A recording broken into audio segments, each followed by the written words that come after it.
Good evening. I am calling the meeting to order at 7:04 p.m.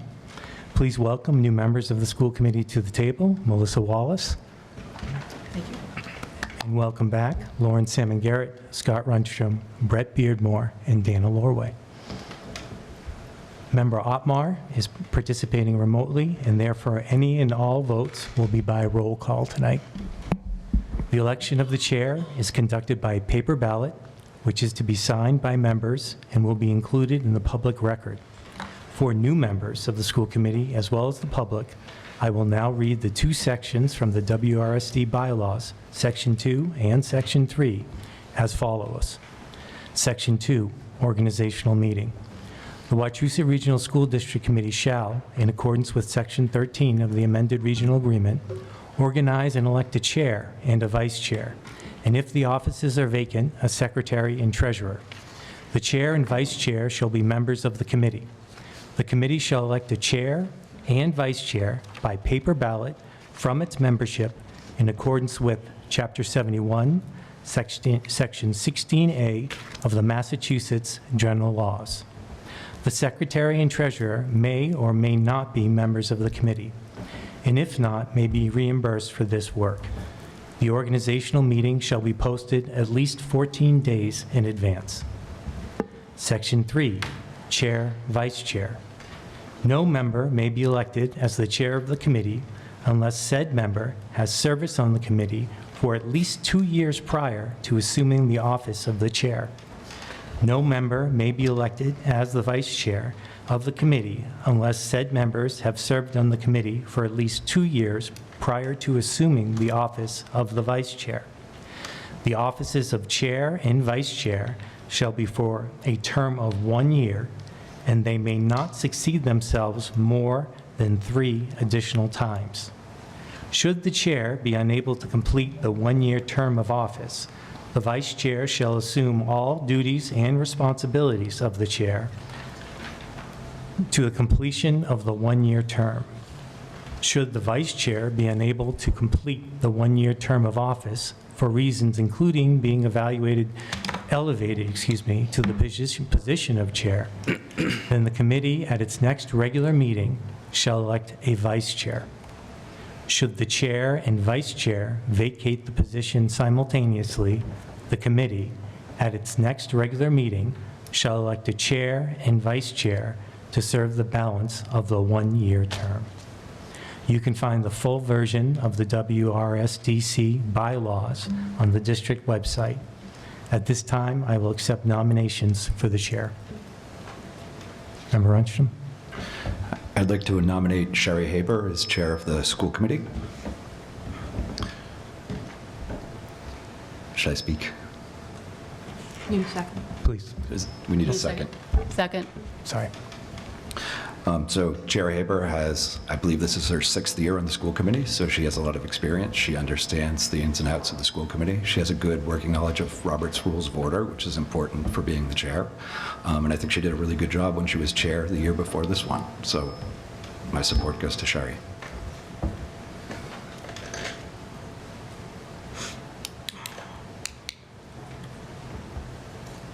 Member Kaminsky? So we open for additional nominations. Yeah, I would like to nominate Member Lavoie to be the chair. Would you like to speak to that nomination? Yes, so I believe that Member Lavoie has a large number of features that would make him a very good chair. Not only he is extremely knowledgeable in the procedures that this committee must abide by. He's also very passionate about many extremely important issues. Well, for instance, just one example, obviously I don't have too much time, but the special education item that's on the agenda for the regular meeting today is largely a result of the motion that he presented at the last committee meeting. And I believe he will be an excellent chair of this committee.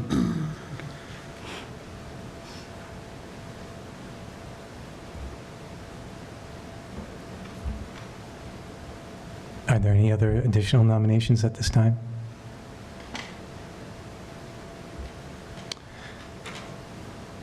So at this time, I'd ask members, in your folder, you will have a pink paper for which you can vote for a chair. After you've completed your voting, I'll accept them at the front of the table and then read the results aloud.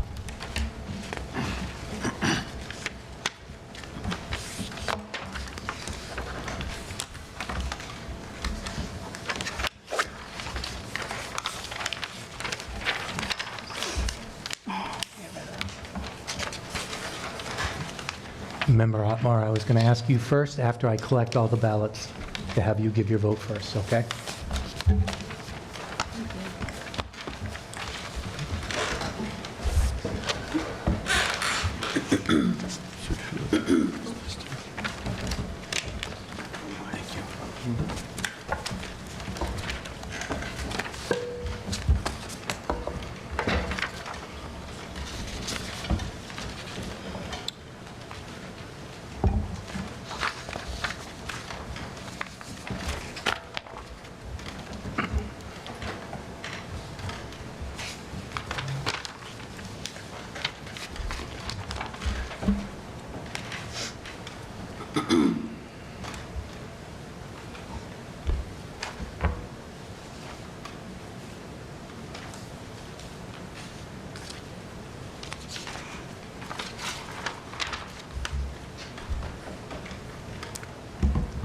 Are you all set? Yep.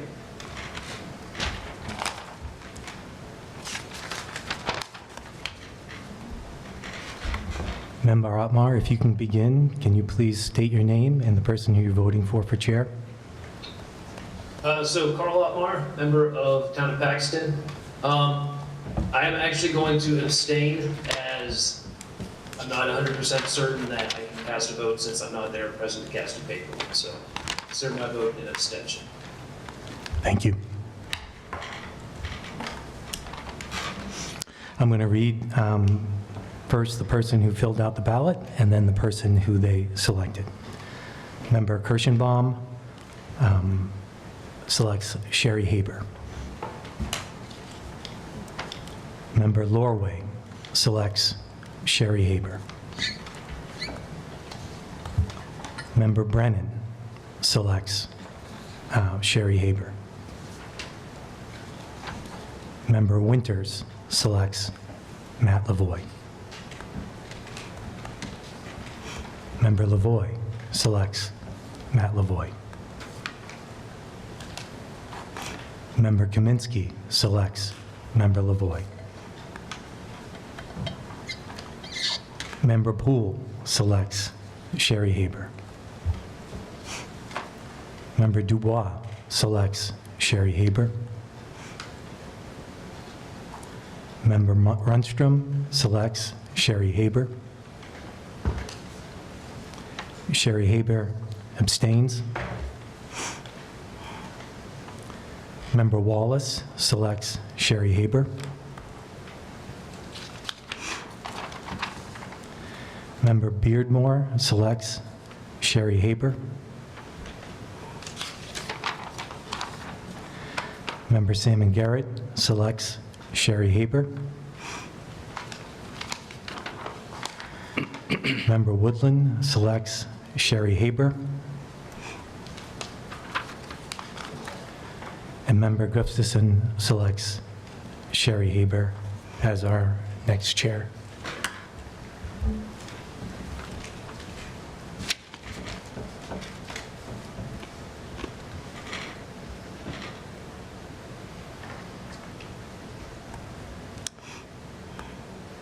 At this time, I'd ask newly elected Chair Haber to join us as we elect the vice chair.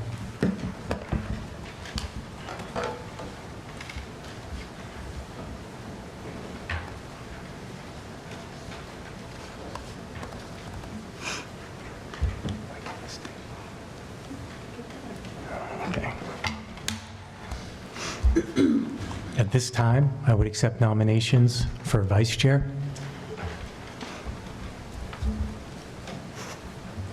I'd like to nominate Scott Runstrom. I think that Scott did a terrific job. Second. Second. Thank you.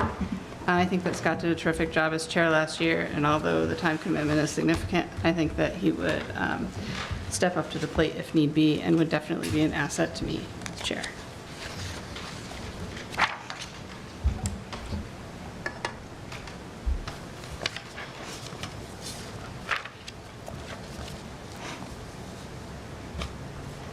Are there any additional nominations at this time?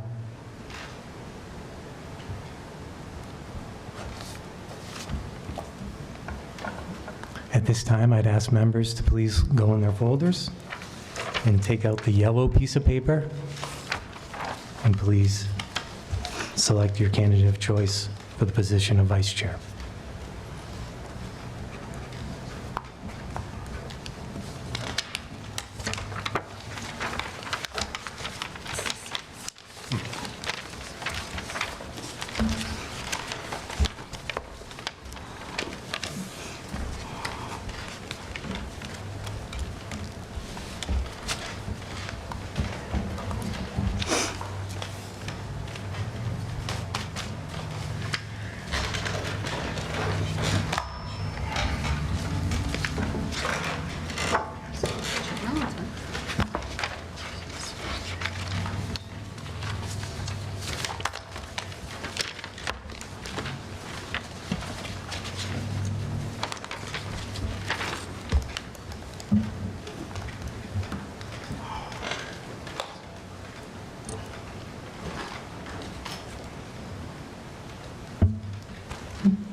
Member Otmar, would you like to vote? Member Otmar, Town of Paxton, I abstain. Thank you. I'm going to read the member who is voting first, and then the candidate who they've selected. Chair Haber votes for Member Rundstrom. Member Beardmore votes for Scott Rundstrom. Member Woodland votes for Scott Rundstrom. Member Dubois selects Scott Rundstrom. Member Poole selects Scott Rundstrom. Member Kaminsky abstains.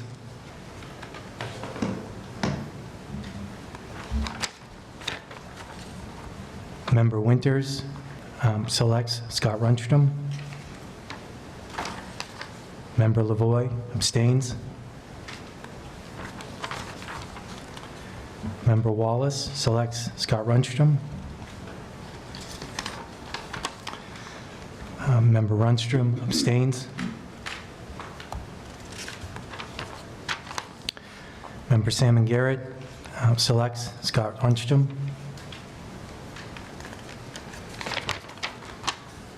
Member Lorway selects Scott Rundstrom. Member Kirschenbaum selects Scott Rundstrom.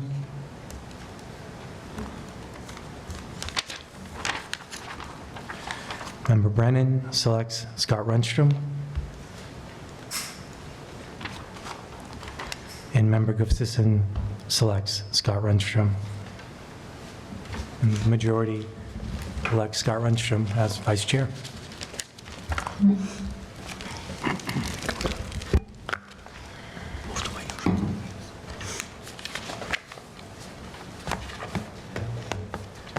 At this time, I'm thankful to take a motion to adjourn this meeting. So moved? Thank you. Second? We vote for that? Or? No, actually, you could just say with all our business finished, we adjourn this meeting. With all of our business finished, we adjourn this meeting. Thank you. Thanks. You got it. It's all yours. Yes. Can I suggest that we take a 5-minute recess to organize before we begin our next meeting? Thank you. Yeah. Right. Okay, it is 7:23. I'd like to call to order regular meeting number 1407 of the Wachusett Regional School District Committee. Tonight, the meeting is being recorded and broadcast on Holden TV, channel 194, and streaming on holdentv.com. First order of business is public hearing.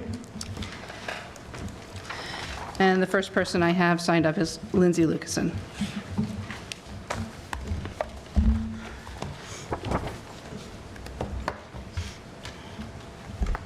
Good evening. First, I'd like to congratulate Member Lavoie for earning a Wind Beneath Our Wings Award tonight at the CPAC ceremony, which was really an amazing event. And if any of you ever have a chance to attend, I highly recommend. Good evening. My name is Lindsay Lucasen, and I am a resident of Holden. Tonight, I am here to advocate for the school committee's support of the motion to mandate a comprehensive third-party review of our special education programming and the selection of schools that host district-wide programs. This review is critically needed given several concerning factors. One, WRSD special education has operated without an action plan for 4 years. First, it was because of COVID. Then it was awaiting a new superintendent, and now we have a new special ed director. There has been an admitted lack of stakeholder and CPAC engagement in the planning, development, and evaluation of special education services, policies that affect special education students, and and procedures. Decisions and statements from administration and school committee members underscore the necessity of fostering a precise understanding of disabilities and their impact in learning. The outcomes for our students with disabilities are alarmingly poor, as highlighted by the last 10 years of MCAS scores. For the past 2 years, principals have submitted budget requests specifically aimed at improving special education outcomes. These requests have still not been met. Requests such as building substitutes, additional special education teachers, library specialists, literacy and math interventionists, none have been met. There has also been a noted and significant increase in PRS complaints filed by the families in our community against the district. Your support in reviewing this Your support in this review is essential to ensure we provide a high-quality education and supports for all students. Research consistently shows that active involvement from families and other stakeholders is critical to student success, a fact that is encouraged by DESE, with their own dedicated learning module and evaluation tools available online. However, here in Wachusett, many families feel their voices are not heard in the development of special education services, or worse, their own student's IEP. Our current approach to involvement seems to be more about informing families, come and see what we do, come and hear what we have to tell you, rather than truly engaging families with, come help us build this. As a result, many families believe their only recourse is filing a PRS complaint or hiring an advocate or a lawyer. While the district maintains that a majority of PRS findings are in their favor, it would be prudent for this school committee to review these complaints, their findings, and how the district addresses resolutions with our families. This could provide valuable insights into improving our engagement practices and ensuring that all families feel truly involved and heard in the special education process. More so, it would absolutely improve educational outcomes for all students. Is it possible that the current state of special education stems from inflexible programming, low expectations, and overburdened yet underutilized educational professionals? By fostering two-way respectful collaboration and properly implementing recommendations from a third-party review, we can ensure schools have the necessary infrastructure, resources, and accommodations to welcome and include all learners. Thank you.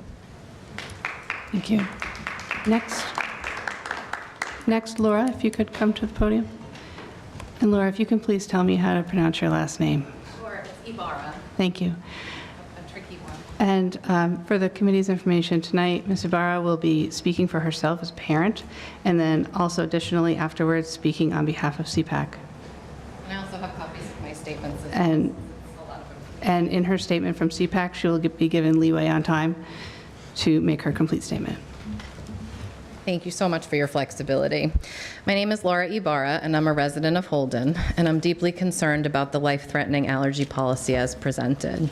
Transparency and family involvement have been lacking. I wanted to bring your attention to a few key pieces of information in the timeline that may not be clear to you. There were no virtual options to allow remote participation for families. All evening meetings listed were conducted prior to changes being made to the actual policy. Subsequent meetings all occurred during the day. Parents needed to attend in person during the workday to understand the impact. The meeting originally scheduled for March 13th was rescheduled with no notice. The meeting notice for 3/13 was still posted on the website that day. Families can only attend meetings if they know when they are. There was no outreach for the public hearing.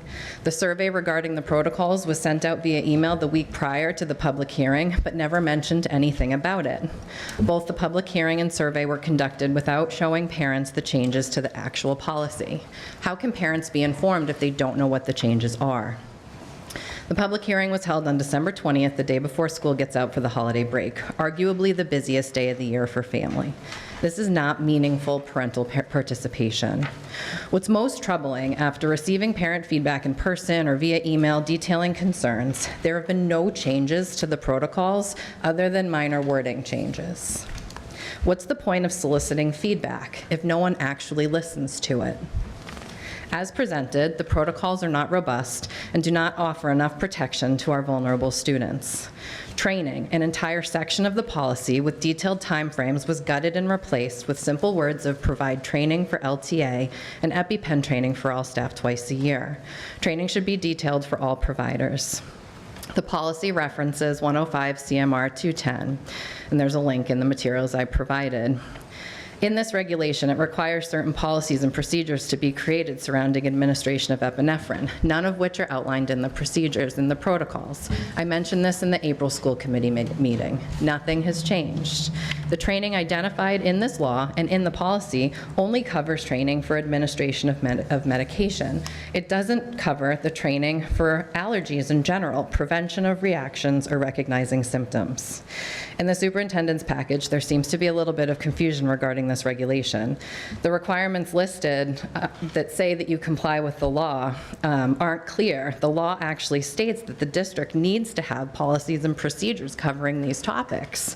Do you know your responsibilities as a school committee member under these regulations? Click on the link, 210, Section 3. The school committee shall adopt policies and procedures governing the administration of prescription medication. Section 4, the school committee may approve a proposal developed by the school nurse or physician to permit administration of prescription meds. Section 5, A and B, the school nurse shall develop policies and procedures consistent with the regulations for approval with by the school committee. And then the school nurse shall develop procedures for the administration. Where are these policies and procedures that are required by this section of the law? I've asked to see them, I've spoken about them in public comment, and I still don't know where they are. They're not publicly available, and they're not included in these protocols. Where are they?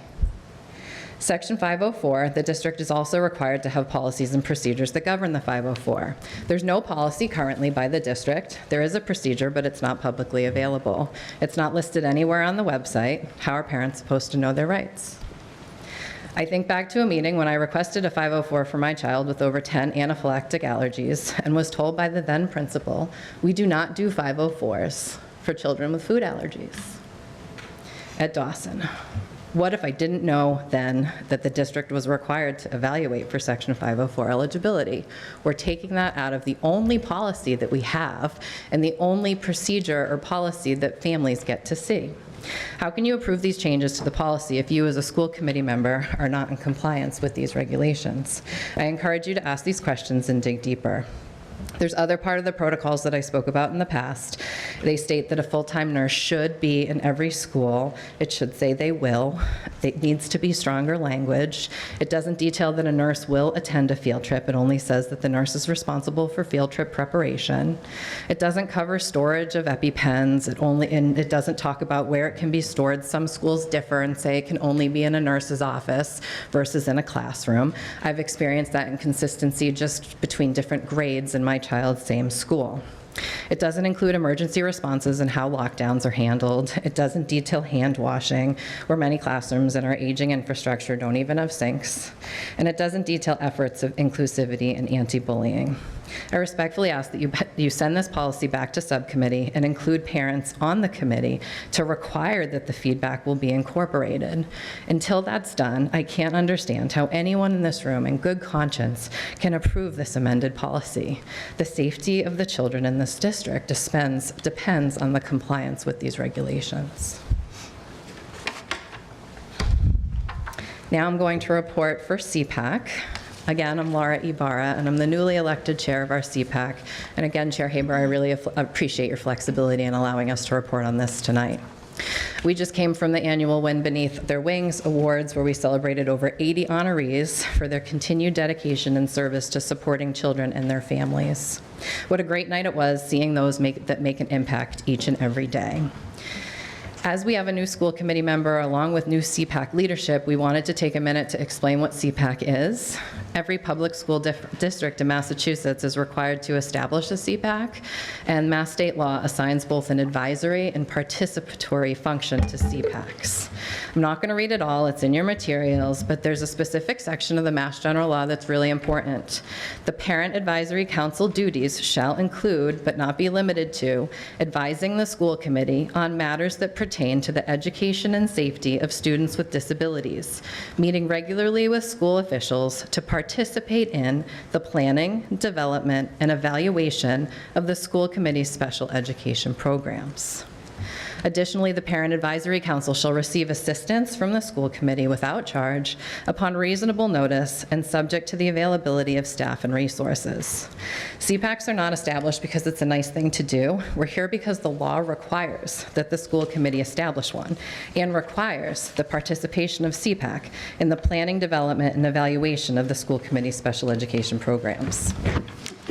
As you've heard previously, CPAC was denied the ability to participate in the process for various areas like the ECC decision and Summit Academy decisions. We continue to be disappointed that CPAC is routinely left out of discussions surrounding special education, despite the law requiring it. When reading the superintendent's report this weekend, CPAC learned that report cards and grading for K through 5 is moving from 4 times per year to 3 times per year. We're concerned. How will this impact our students receiving special ed services on IEPs that receive their progress reports at the same interval as report cards? Was an impact analysis done? What did the data show? CPAC was also not asked to participate in the interview process for the bridge principal position for Houghton and Choxet. There seems to be a plan in place, but it was never shared with CPAC. We could have been a great partner with the district to help you reach more families and share your plan, especially for things like the principal input survey or public meeting. We have to find a way to work together to resolve this divide between administration, CPAC, and families in our district. As we move forward to the next year, CPAC will continue to ask that we be involved in all decisions where special education is impacted as the law requires. We ask the school committee for your support to ensure that this happens. Family engagement is not simply just asking for information from families. It's not enough. Effective family engagement involves connecting with families, interacting with them as equal partners, and establishing with them strong two-way communications. Massachusetts has a statewide framework for family engagement, and then based on that, DESE has developed a robust training module and self-reflection tool for districts. Within that framework, it highlights research that indicates that quality family engagement can have a lasting effect on a child's social, emotional, and physical health, school readiness, academic achievement, and later success in life. Family engagement is critical, and it's been missing in this district. The recent examples that we discussed earlier, the life-threatening allergy policy, are all examples where we had an opportunity to have meaningful engagement and it didn't occur. We have to do better. Regarding the special education update, we have some very real concerns.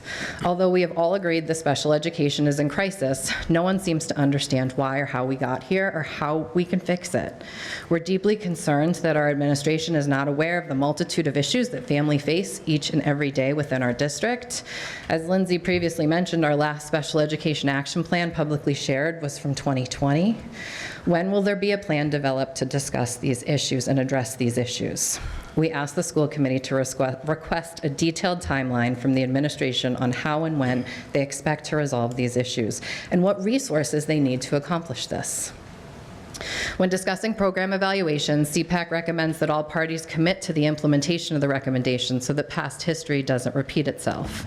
It will be critical that the school committee look at program evaluations, but must ensure that a reputable organization conducts the review, and CPAC would request to be part of this determination process.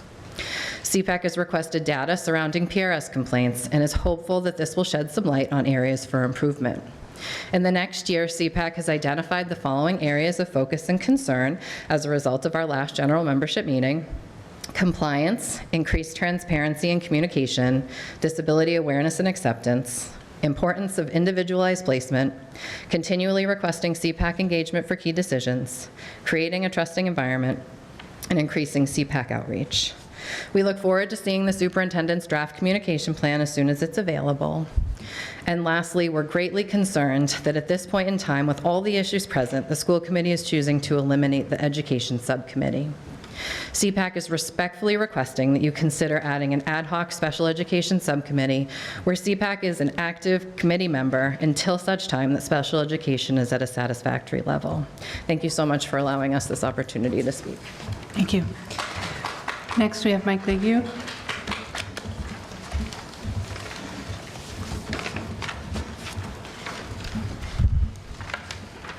Good evening, Mike Legue, 8 Snowberry Lane, Holden.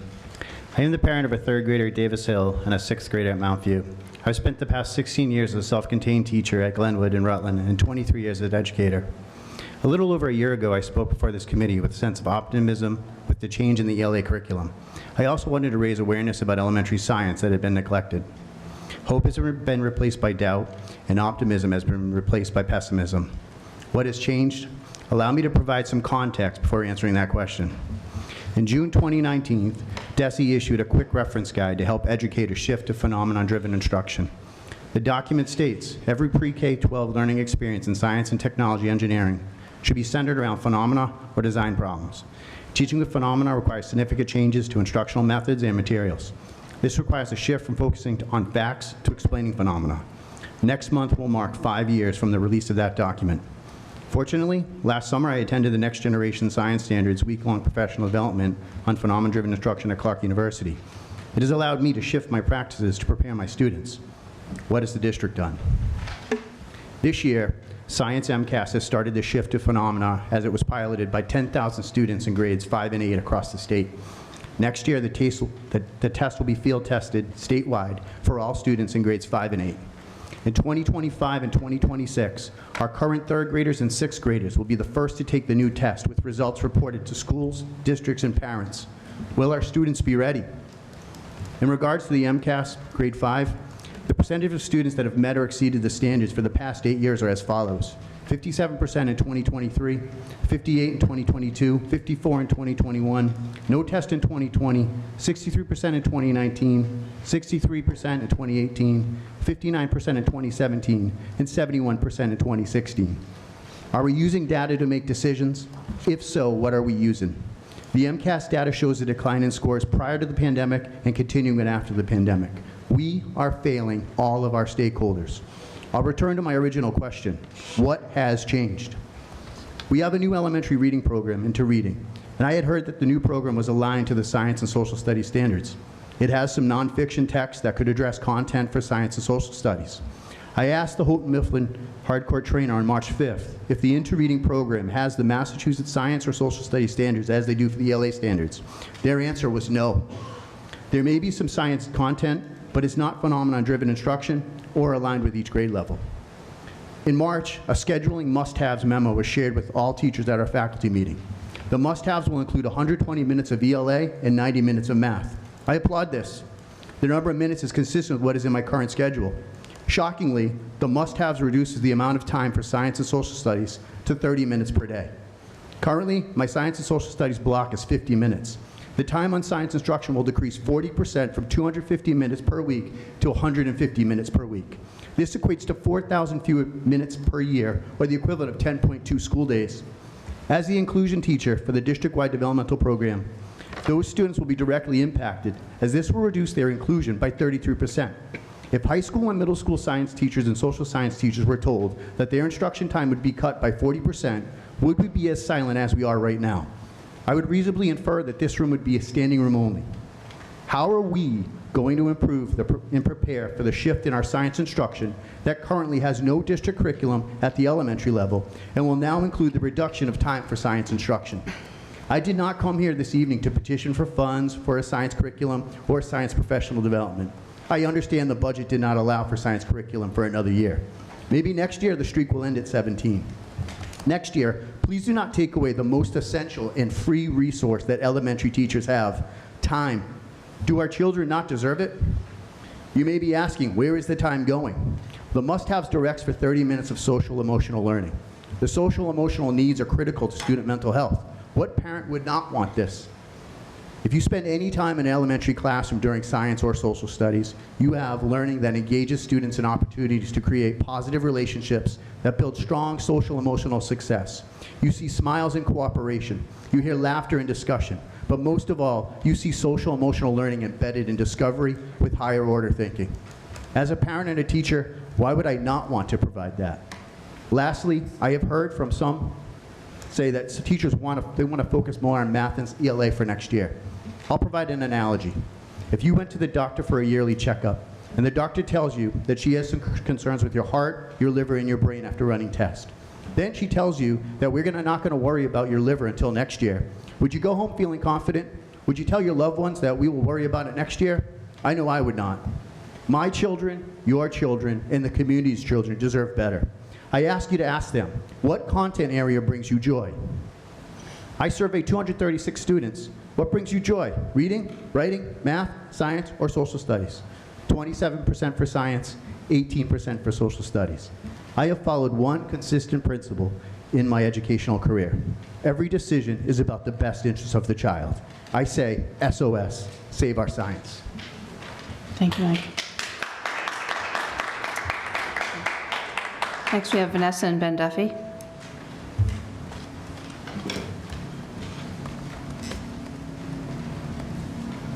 Hello, good evening. My name is Vanessa Duffy, and I'm a resident of Holden. And I'm here today to share my concern regarding a change in the French programming for the upcoming school year.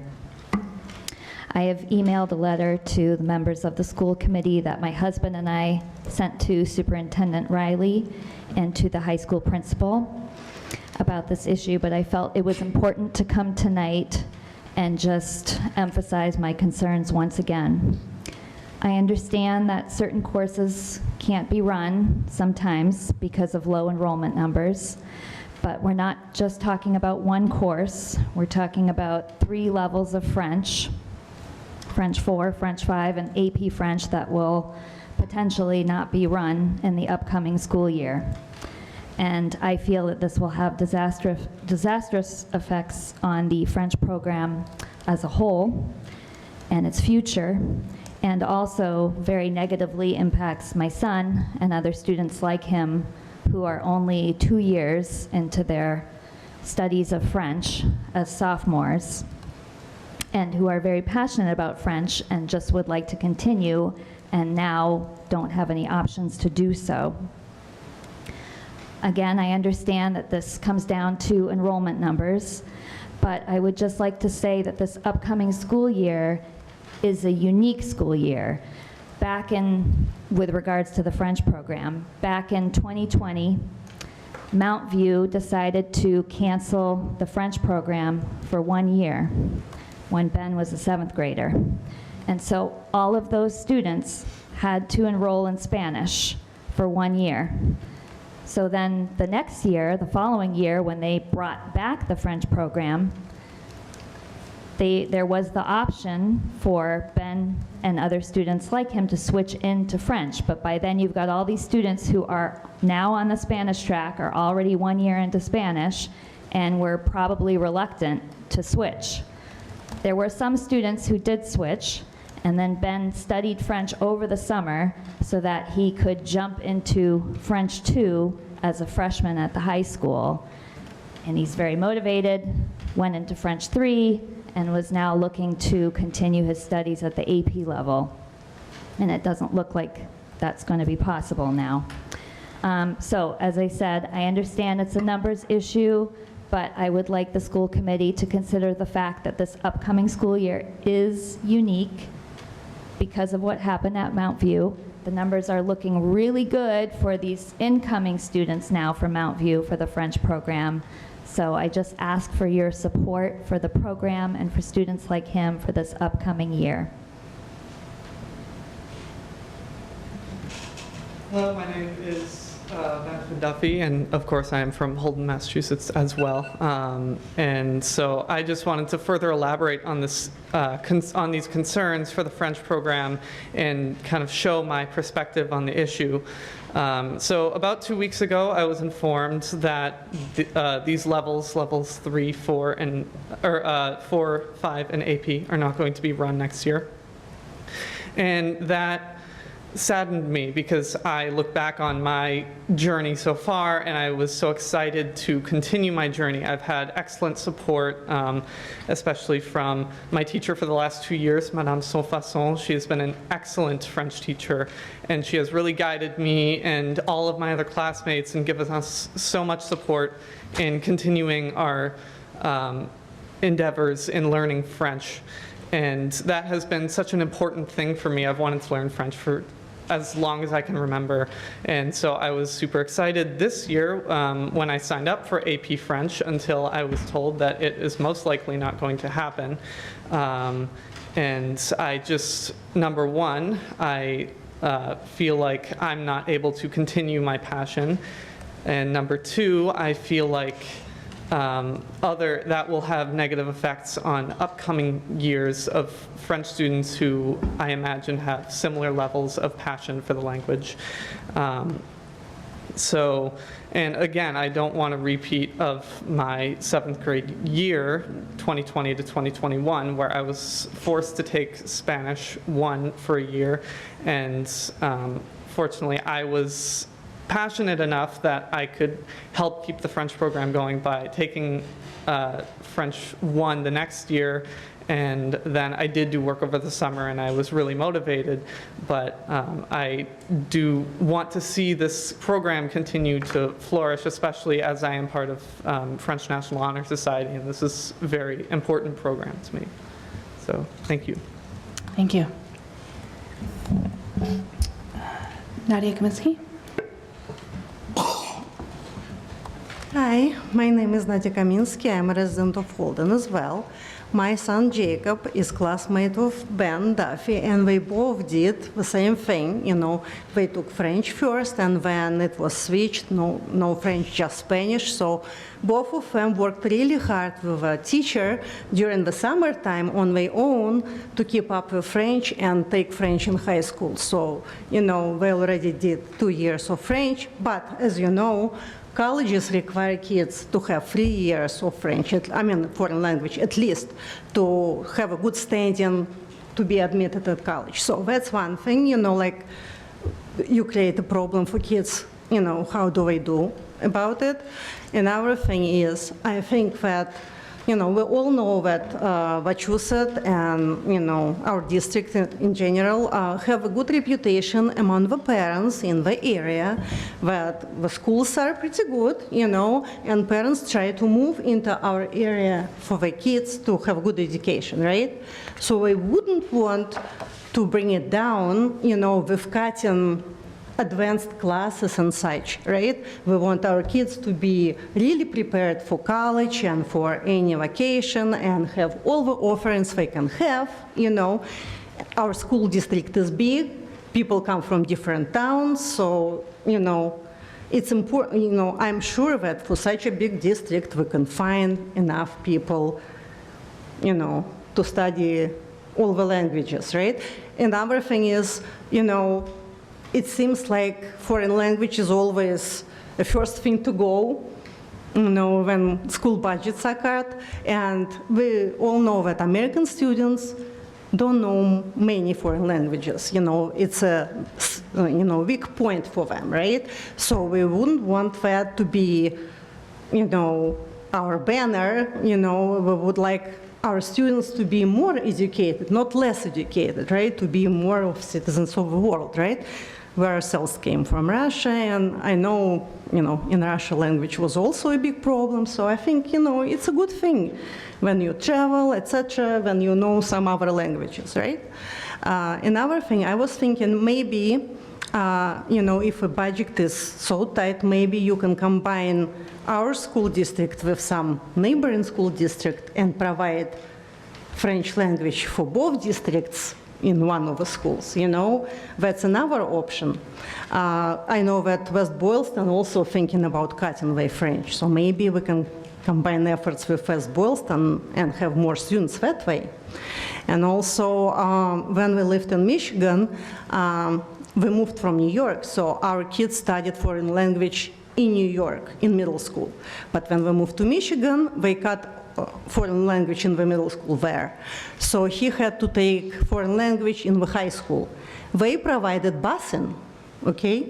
So that's another thing we could think about, you know, maybe some busing options. If having a class over here is not possible at all, maybe then we can pay for busing children to some nearby college or something like that, okay?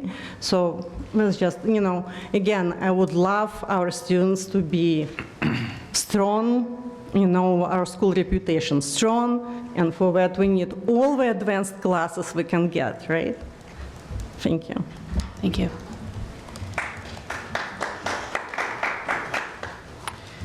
Okay, that ends public hearing.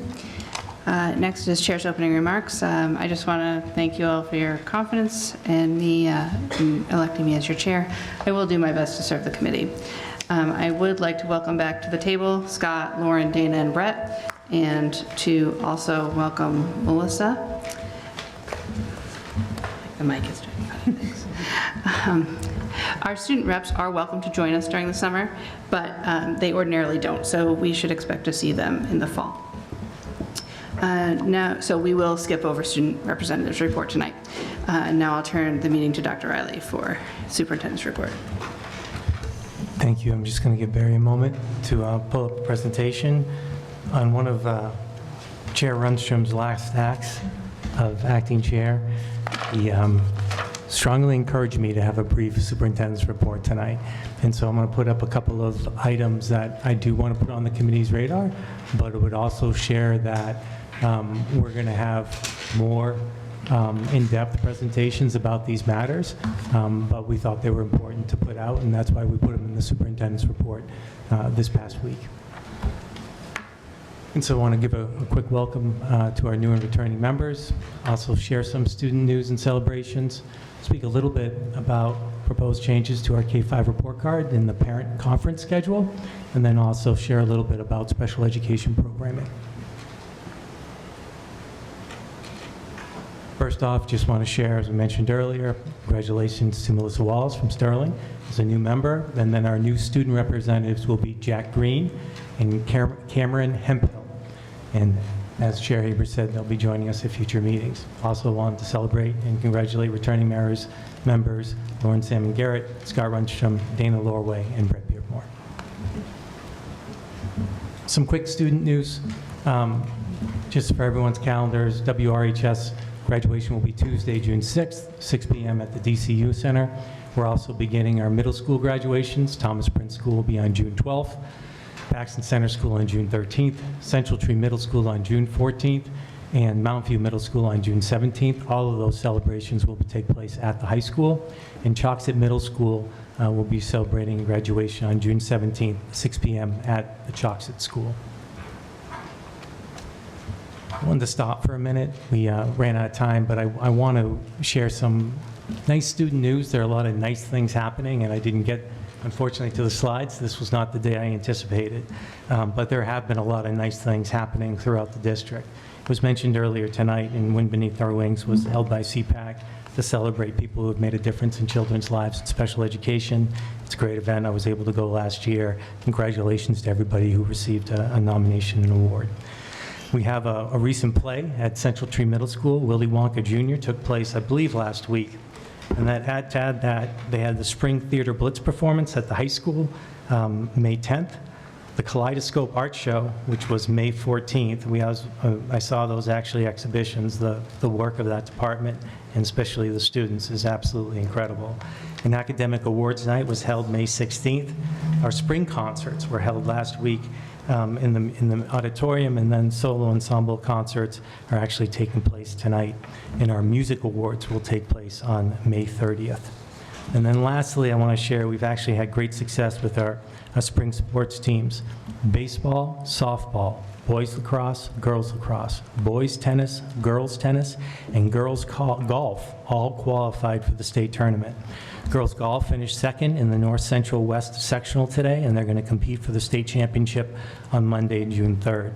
Girls boys spring track has had multiple student athletes competing in the Division I championship as well.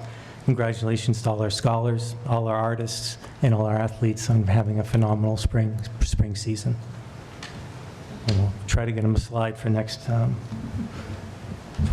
we present in June.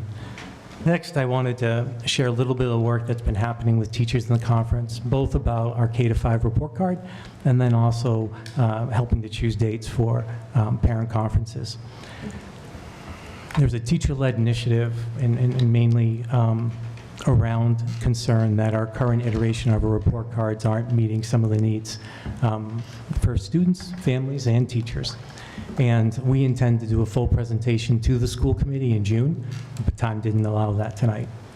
And so things I would want people to know is that this was a teacher-led event that was also supported by our curriculum department, and that all of our elementary schools were represented. Part of it is a move to trimesters at the K-5 level, and that is mostly to align with our current assessments, but also feeling like to have true data to present to parents, it makes more sense to go to a trimester system. The goals for this initiative were more clearly defined learning expectations for our families, improved vertical alignment, revised standards and grading criteria to more accurately reflect student progress, and then also align to new curriculum products and assessments. And as I said, there'll be a full presentation on this in June. The other thing that's new in the district is that we're actually going to be committing to pre-K through 12 conferences for the first time. Previously, we had high school conferences and also K-2 conferences, but there was a big gap, and parents had expressed concerns that they weren't able to meet with their child's teacher in grades 3 through 8. To respond, we worked with the WREA and actually included this in the contract for an additional nighttime obligation for teachers, and thanked them for their cooperation. The result is we're going to be offering an evening and afternoon conference for all students and all families throughout the district for their students. And we're sharing tonight the selected dates for those conferences. The evening conferences, just to hopefully allow people to attend conferences if their preference was at night and they had children attending multiple schools, was to try to balance those, and we worked with building principals and staffs. And so evening conferences in the week, all the conferences would take place the week of October 7th. On Monday, October 7th, evening conferences would be held at Glenwood Elementary School. On Tuesday, October 8th, they'd be held at Paxton Center School, Mount View Middle School, Central Tree Middle School, and also at the Early Childhood Center. I skipped over this in the beginning, and I shouldn't, I apologize. There is going to be a district communication about these dates, so everyone has it. It will also be on the website, and it will also be updated on the back of the calendar. The other evening conferences, just to continue, Wednesday, October 9th, there'll be evening conferences at Dawson Elementary School, Davis Hill Elementary School, Mayo Elementary, Thomas Prince School, Houghton Elementary, and at Choxett Middle School. And on Thursday, October 10th, there'll be evening conferences at Wachusett Regional High School. All of the schools in the district will be holding afternoon conferences on Thursday, October 10th. That's going to be a half day. So October 10th will be a half day as marked on the calendar. Then also October 11th, that Friday, will be a half day for both students and staff. That was part of our negotiations with teachers. And so it had been advised to us, and we apologize for the delay, but we know that people would like to have this information in terms of planning moving forward, and we'll make sure that's in several places for them. Next thing I wanted to check in about briefly and just share some information, and all of this information is in the superintendent's report, is about special education programming.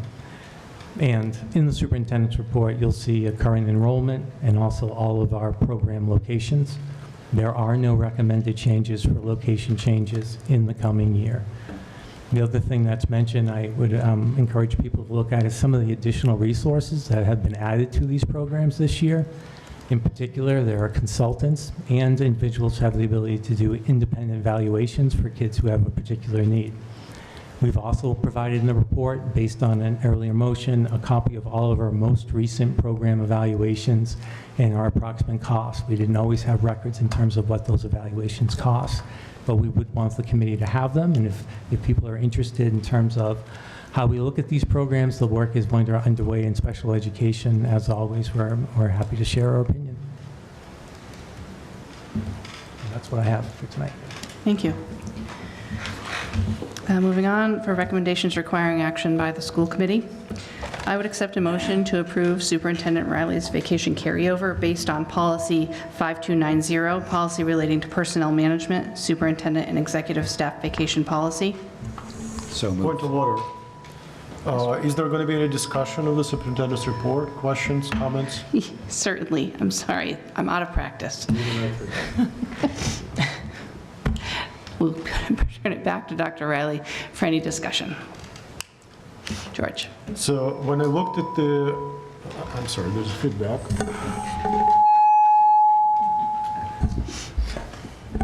When I looked at the report that we all received, well, linked for from Wendy, it had many more items and much more information. Is this going to be skipped completely, or is there going to be discussion on this at some point? How is it going to work? So I'm happy to comment on anything in the superintendent's report. I know the committee has had a great deal of business that they haven't been able to get to. And so in complete honesty, it was an effort to give you as much information as we can about work that's underway in the district. I am happy to either, as I said tonight, have presentations at future committee meetings in terms of items of interest, or certainly if it was in the superintendent's report, I can try to answer questions that you have right now. Okay, great. So then I would like to make a comment and a motion related to something that is in the superintendent report, the part that's not here. And it's related to what we heard from a couple of citizens here and what we, as committee members, received emails about. And that's specifically is the cancellation of French 4, French 5, and French AP classes at Wachusett Regional High School, in spite of the fact that there are multiple students who actually have already registered for these classes, and actually at the time, well, when the budget was formulated, so it's not that the budget was cut. Now, this is unfortunate, to say the least, for more than one reason. Well, we're talking about students who are most determined, and they work very hard. They switch from, well, Spanish to French. They've been running, toward the fulfilling their aspirations, achieving success, and then the district is put in concrete wall in their ways. This is not right. It makes it more difficult for the students to fulfill their foreign language requirements here. It makes it more difficult for the students to make. One moment, please. Yes. I don't believe this is actually a topic in the superintendent's report. I believe it's responding to public comment. Point of order. One moment, please. I just wanted to clarify. Okay, one moment. Dr. Riley, is this in your report? Specifically French language, no. I don't think there was anything in the report about it. Okay. I think we did share a letter this morning from a student in terms of being impacted by this situation. Okay. George, I'll be happy to add this to new business. Okay. Thank you. Is there any other discussion on the report? Matt? Dr. Riley, I appreciate you providing the details on what it takes to start a sports program at the school. Did you, couple questions. Did you intend on presenting to that at a future meeting? We certainly can. I think one of the things we haven't done yet is we talked about potentially surveying interest and looking at other clubs. The steps we took prior to this meeting, Member Lavoy, was we had reached out to the athletic director just so we could learn a little bit more about the process. But happy to, honestly, happy to talk more about that progression. And also, we're at an interesting time where we're looking to expand opportunities for students, and we got to have a way to do that in a financially and fair process. I would say, Member Kaminsky, I'm happy to talk later and not trying to avoid some of the comments earlier as well about French and language decisions. I think it's important, and I would say about both matters, this isn't about programs being cut or removed or pathways that we don't want to talk about. It's one of the hardest things we have to do is make decisions that we feel like are responsible, but we know can impact kids, and that's horrible. And I don't want to do that. I just would want you to both. But absolutely, Member Lavoy, yeah, we can present more in depth in terms of what's the plan, And I have to meet. And I'll be honest with you, I have to meet with Athletic Director Jen Lynch just about how can we support program growth. When was the last time we have looked out and perhaps tried to anticipate what the needs are coming up. We've heard from the hockey program. We've heard from a flag football team. I know prior to this year we didn't have any unified sports teams. This is an area that we definitely need to continue to look at, and I would be happy to report on it further. So I just want to share with you, I've had the opportunity to go to a few of the flag football events, and I call them events because I think they made this point, but I think it's important for the body to hear this. These they've taken place at Doyle Field in Leominster. They've also taken place at Greater Lowell Technical High School. And there's literally 8 to 12 high schools participating at the same time with 4 simultaneous events. There are hundreds of fans there. More fans there that probably go to any other Wachusett event just because of that. This would be a huge opportunity for this school to generate revenue with fields to host these types of events. It's part of the opportunity. I would encourage you to take a trip out to Greater Lowell Technical High School on May 30th at 6 p.m., as well as June 6th at 6 p.m., where the girls' team will be participating in the playoffs, probably at Doyle Field. And I think if you see it for yourself and experience that, it's greater than just an opportunity to participate. It's actually a representation of the district and an opportunity to help with the financial crisis that this district is in. And to Matt's point, at our last meeting, the motion that we made was to have an explanation of what the process is, which is completed by Jen Lynch, but also to send out the survey. So in my perspective, it would be best if we could do this before the end of the school year, so that we have time over the summer to consider. Anyone else? Thank you. Sorry, George. Moving on. I would now accept a motion to approve Superintendent Riley's vacation carryover based on policy 5290, policy relating to personnel management, superintendent and executive staff vacation policy. So moved. Second. Thank you, Brett. Moved by Scott, seconded by Brett. Is there any discussion? Okay. And if we'll move to a roll call vote, Barry will call the vote tonight. That's right. Thank you.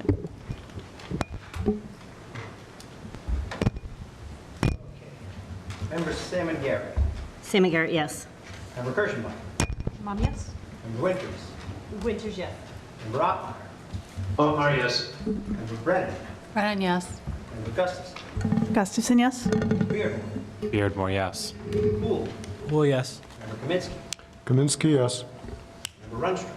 Runstrom, yes. Member Dubois. Dubois, yes. Member Lavoy. Lavoy, yes. Member Woodland. Woodland, yes. Member Lorway. Lorway, yes. Member Wallace. Wallace, yes. Chair Haber. Chair abstains. Motion passes. Next, I would accept a motion to approve the 2024-2025 school committee meeting schedule. So moved. Second. Moved by Scott and seconded by Lauren. As you saw in your packet, attachment number 3 is the proposed meeting calendar for the coming year. You will note that most of the months have 2 meetings. When Scott was chair, I was vice chair, we had discussed with Dr. Riley the upcoming calendar and discussed the overall length of our meetings. I think that when we have these late meetings, we aren't as productive, and I would love to see that change. So what we are proposing tonight would be to have 2 meetings a month, one for presentations, updates, reports, and one for business that requires action by the committee. We're unsure if having 2 meetings during the summer is practical, and actually during July, Dr. Riley would not be available for that. But one of the thoughts is for the secondary June meeting to have a discussion of what the committee would like to see moving forward in the calendar for the coming year on the agendas, to kind of make a plan of action for future discussions. So with that being said, I will open up for discussion. I would ask that we do have a discussion before making any amendments, just so we can try and keep it to one vote if we can. So, is there any discussion on the calendar? George and then Malaya? Yeah, I think it's commendable that, well, an attempt is made to make our meetings a little bit more manageable. And this is, well, it's very nice. So I would suggest that potentially we could have it as an agenda item at some point to discuss what other opportunities or ways there could be to make meetings more streamlined and to actually get to the decision-making sooner than it sometimes happens. Agreed. Malaya?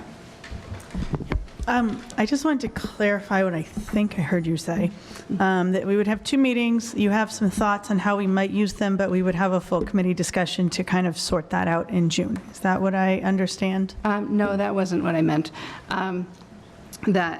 Having the 2 meetings, the intention of having the 2 meetings would be to leave reports, SIMCOs, all of the Dr. Riley's presentations to one meeting, informational, and then having the second meeting be for business requiring action, policies, et cetera. The meeting in June would be to essentially, last year management subcommittee had made a calendar of things that have to be covered each month based on deadlines that are required for many reasons by state policy, whatever. So obviously those things need to be covered. But additionally, to understand that I can't think of a good example. In January, we have to talk about school choice or things like that. But the presentations we want to see from administration so they can be prepared ahead of time and know what we're looking for would be the meeting in June discussion. Okay. I have 2 thoughts on that then. I think having 2 meetings is a good idea. I think we have needed to do that for a while. I do think that either in management, if that exists when we're done with this evening, or some other realm, that we should have the opportunity for some input into how those meetings are used. I know the 2 of you have discussed it, but I think, I think it may be hard to tell kind of. I think 2 things. I think some of us who've been here a while, and I'm only speaking for me, but I know that there are others who've been here a while as well, may all have different thoughts on how we might want to use this, divide our time. I know sometimes there's urgent matters that come up. It kind of makes me nervous to say one is only for decision making and one is only for presentations. Although I understand the need to have a balance, it makes me personally a little bit nervous to say this is how we're always going to run, because I kind of like the fact that there's kind of a balance in most of our meetings. I wish we had more presentations from students, teachers, other groups that we know could come in and share different things that we always have talking about, or even trainings for us, for the school committee. Those are some other things that we've talked about through the years. I know or I assume if we eliminate some of our subcommittees, which we'll get to, that more of that work will have to transfer to the regular meetings. And so it makes me nervous to say there's hard and fast rules about which will be done, one meeting will be this and one will be this, because I think as we evolve, that's the only way we're going to find out kind of what the best use of our time is. Now that we're smaller, as we change our subcommittee models, which whatever we end up doing, I think it may take some time to sort that out. And it kind of makes me nervous to have a hard and fast rule already set when we haven't had a chance and don't have an opportunity in the future to kind of discuss that. That's my only feedback, but I do think it's a very good idea to have 2 meetings. Okay, just to touch on that, I wouldn't say that anything would be hard and fast. I think that this would be an evolution, and we see how it goes. Moving back a little bit, and talking about longevity of the committee, Randy spoke with Rebecca, our past secretary, for years, and that is actually how the meetings were run long ago. So there has been success with that model. Not saying we have to keep it. I have Jana, then Matt, then Laura, then Scott, and then Carl. So Jana, next, please. Thanks. I would just like to offer my support for the 2 meetings a month, and for also dividing the meetings the way that you had proposed, as well as looking at a general outline of a yearly calendar for what we're looking to accomplish that year. Every year at MASC conferences, that is how they recommend that most successful school committees are run. And so I think trying to organize ourselves in that way is a very good attempt. I do also know that obviously, as things come up, it's not a hard and fast rule. If something has to be added to an agenda, then the chair obviously has the leeway to add it to the agenda. So I'm not really concerned about that aspect. So thanks.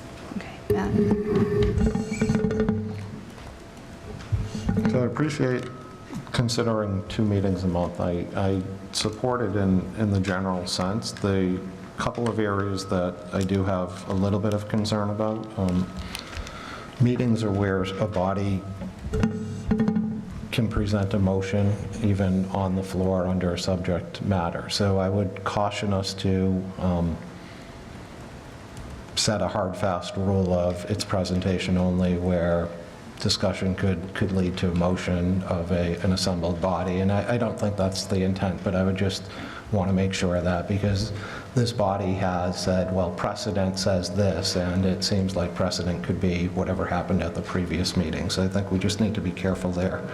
The other piece that I would ask to consider would be maybe not spacing meetings out every 2 weeks apart.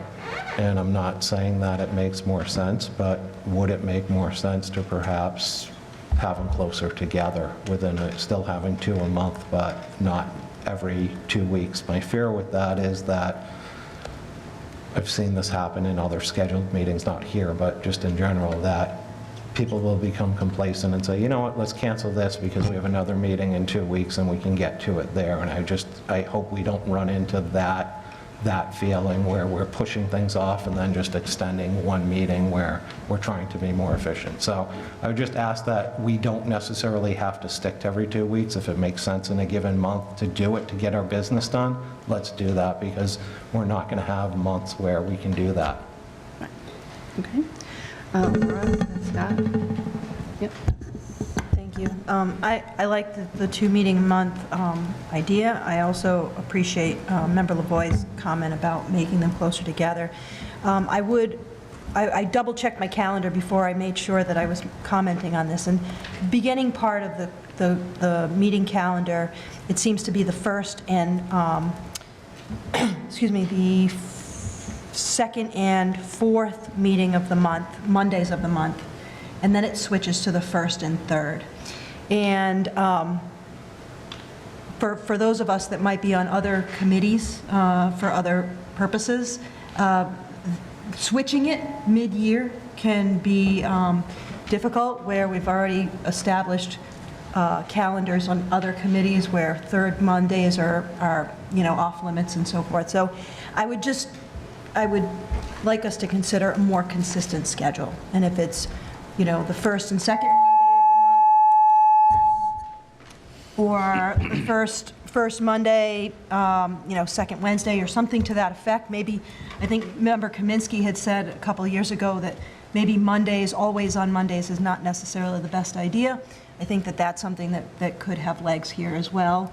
So, I just wonder if we ought to think about consistency and offering flexibility for other dates in the week. Okay.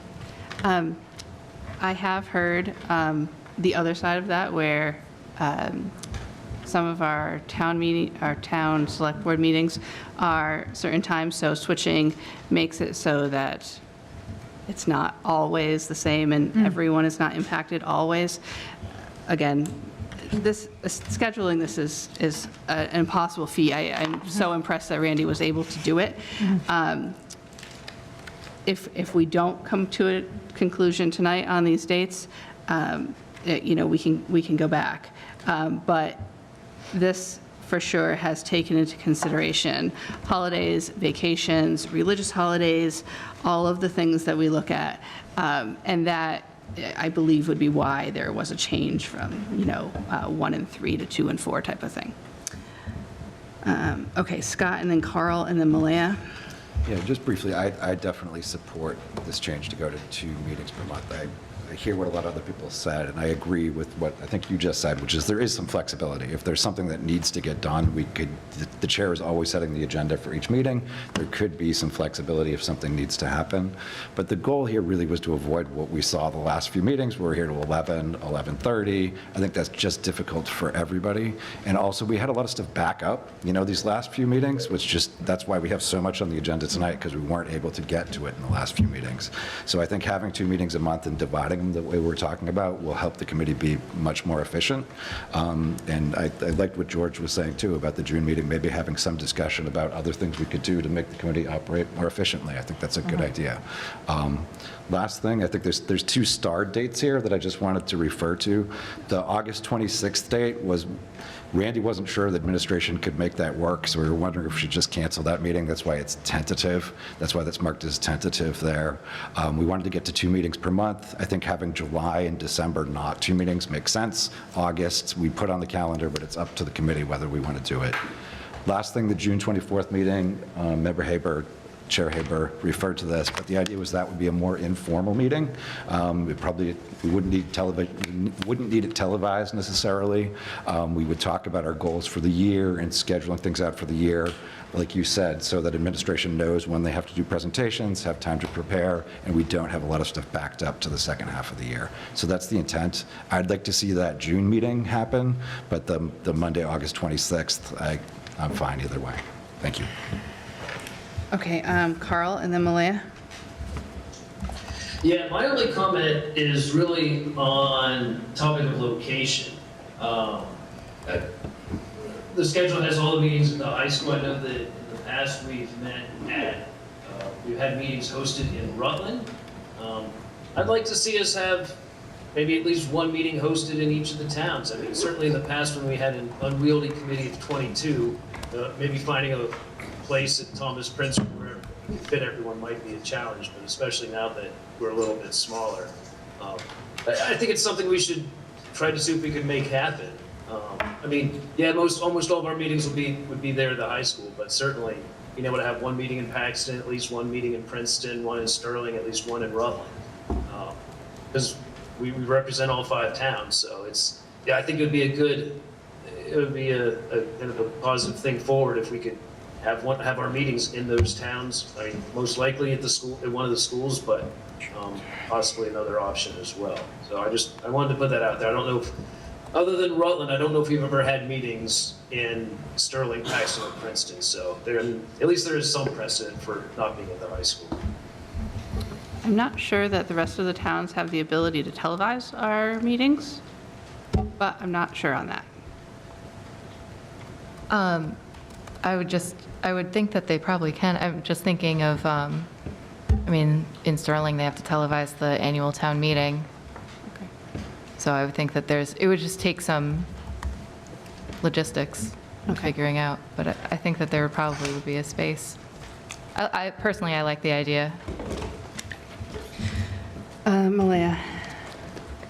Thank you. I just had one quick comment on the first and third, or second and fourth. I, of course, left this sheet at home, but when I went through them all, the ones that were the first and third, I believe, were weeks that there were holidays, and then it had been moved to the next, I forget.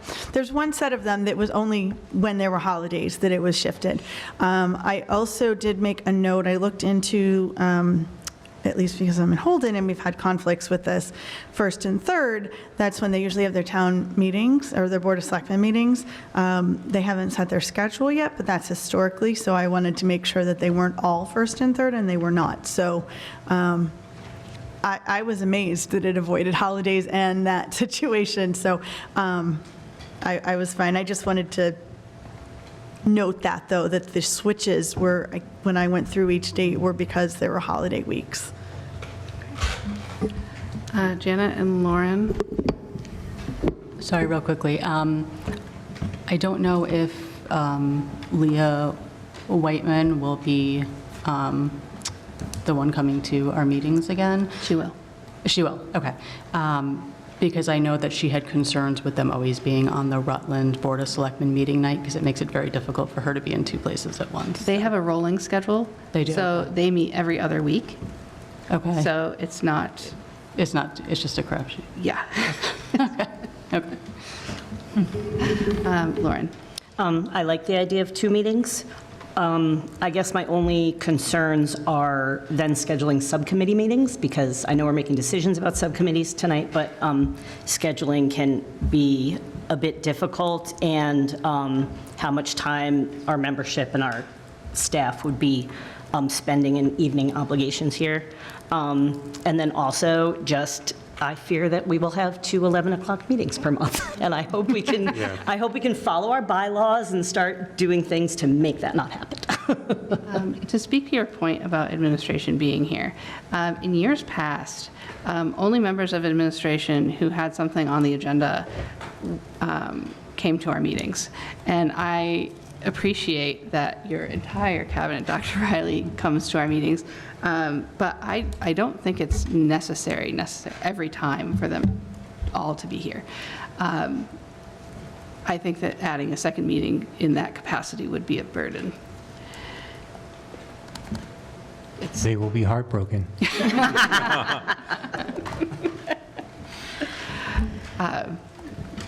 That's something Dr. Riley can choose. We shared some of that, and I think that's where it'd be particularly helpful if we had outlined, when certain reports were coming and people could effectively do their schedule with, I completely hear wherever other people are coming from too about having some fluidity when things are presented. That would be wonderful, and I think they would be very appreciative of that. Okay. I think we've had a pretty good discussion. Is there anything further before we go to a vote?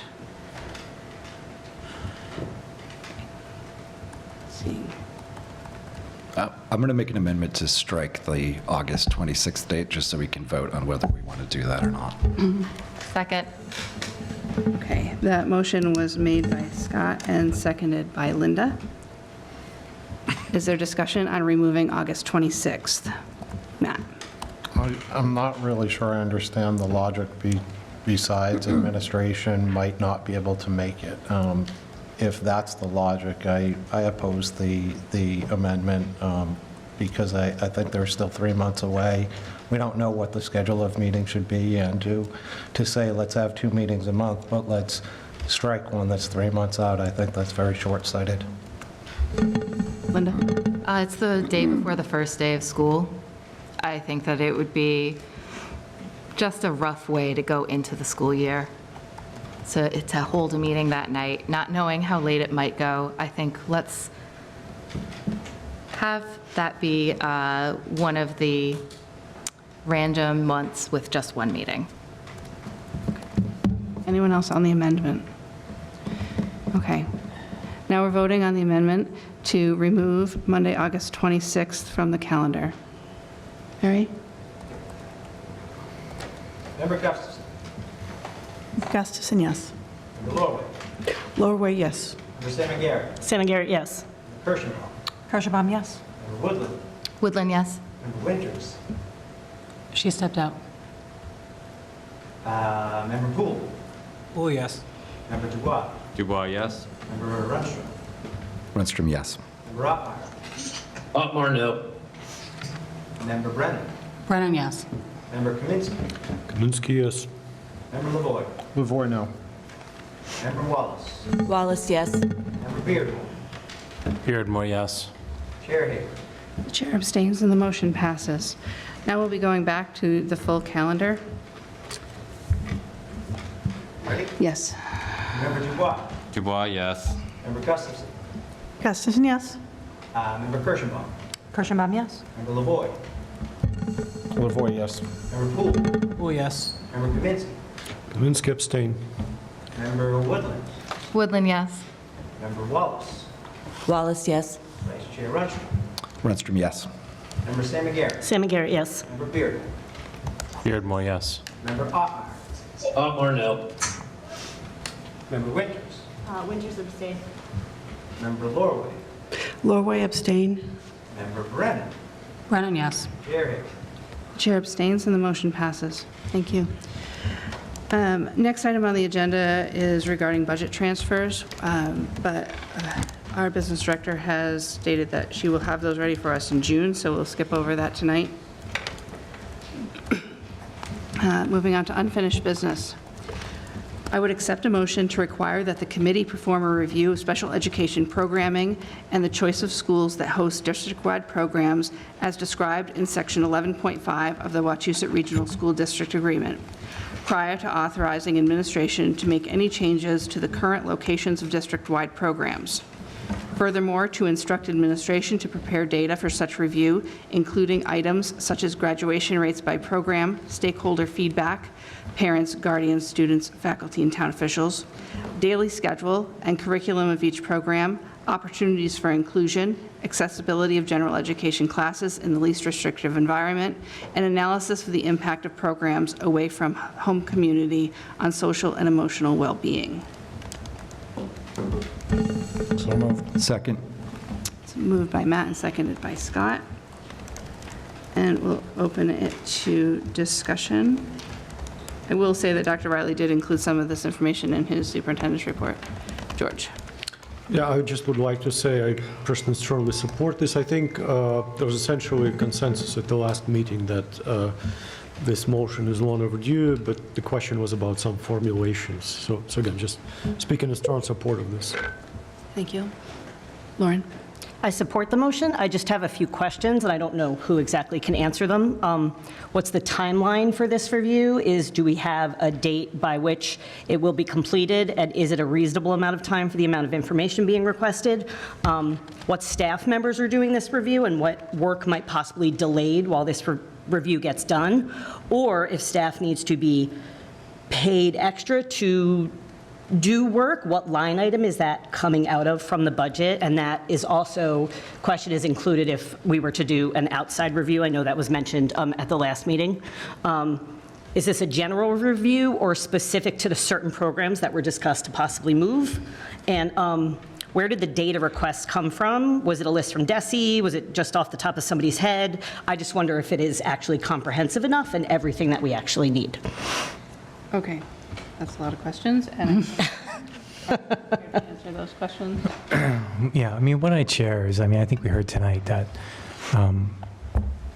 this isn't a recent issue in the district. You know, we're coming off of, at times it seems like a decade of not having results that we all feel like we should have. And we are certainly at a moment of crisis where if 80% of our K-8 kids are only partially or not meeting, there's a lot of work to do in the program. My concern about this is about time, and it's about priorities. And so I think this is all good information. I think it's all best practice. It's something that I think we should do. My concern would be is that right now, based on the feedback I have gone through in terms of special education determination by DESE, the thing that we're missing most is inclusive opportunities within the district. That's where we're really lacking. And I worry that if we're focusing on specific programs, it's going to lead us away from that charge a little bit. And so that's my personal opinion. I do believe Director DeAngelis agrees with it. And so that's what I'm hoping we would be able to concentrate on moving forward to. And I look at some of the things that are already happening in the district. Finally doing a co-teaching PD. We have added special education teachers this year, in part to pursue that model. It's happening at Central Tree Middle School. That's one of the examples of where it's happening. And so that's the work that I feel like is most paramount right now.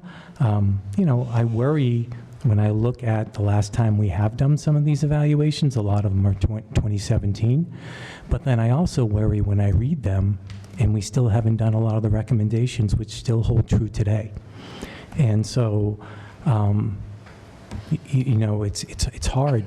It's hard to comment because there's a need to change and there's immediacy in change. But I also feel like a few things are happening that, you know, we're at the point where Director DeAngelis had her initial meeting, and they're going to assign us somebody in August. We didn't want it to be in August. That's when they assign us a person.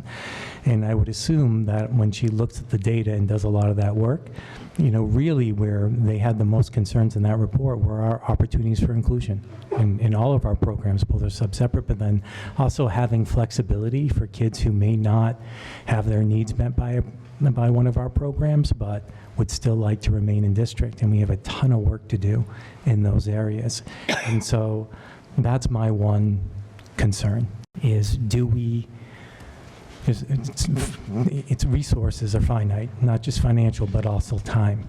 But I also understand people's frustration because we have been operating without a plan for a very long time. And I think that's valid feedback.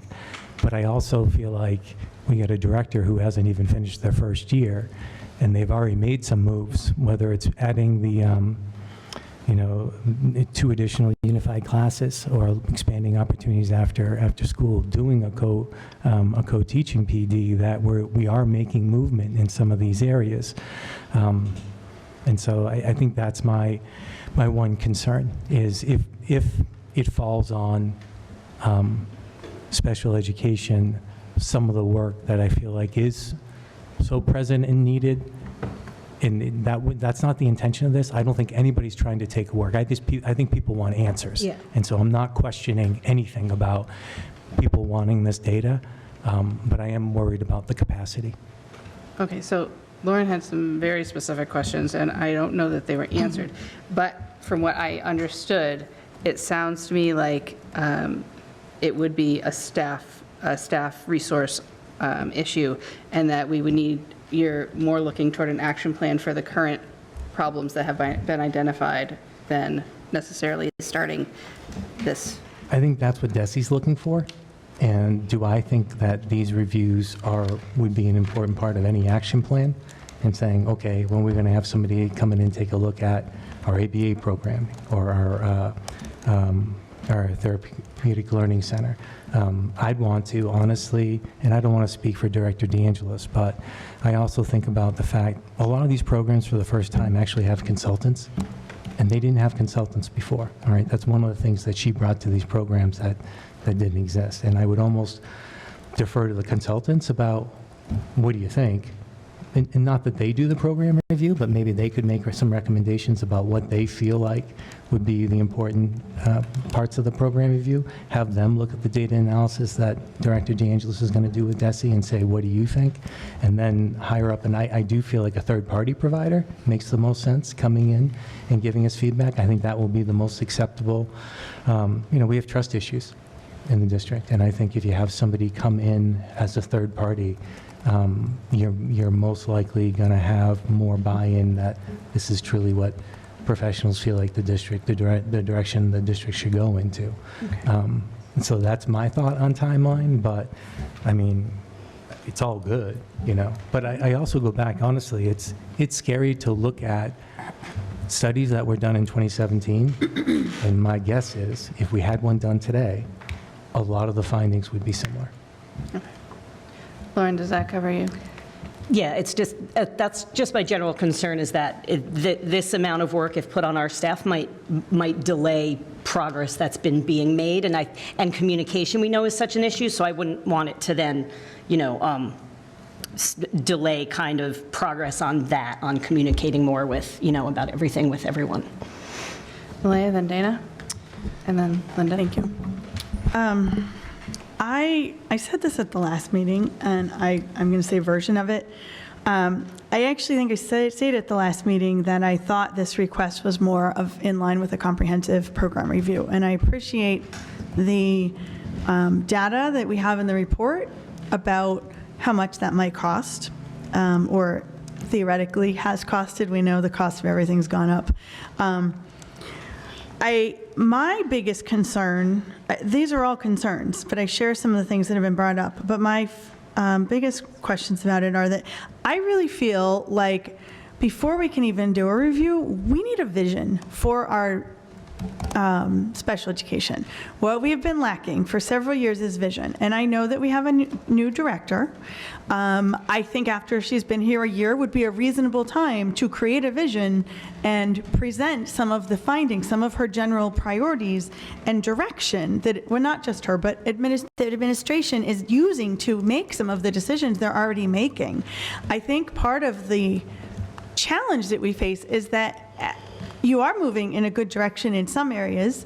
Other areas we don't know yet, but there are a lot of decisions being made, and even if they're positive, we don't have a unifying sense of what is driving those vision and those decisions and what the vision is for what this could be. We've heard about co-teaching, but I mean, the last one I saw was 2 directors ago, and it wasn't long. It was, I think, 3 or 4 slides, but it was, this is what I hope to see. These are my driving principles, like inclusion, co-teaching.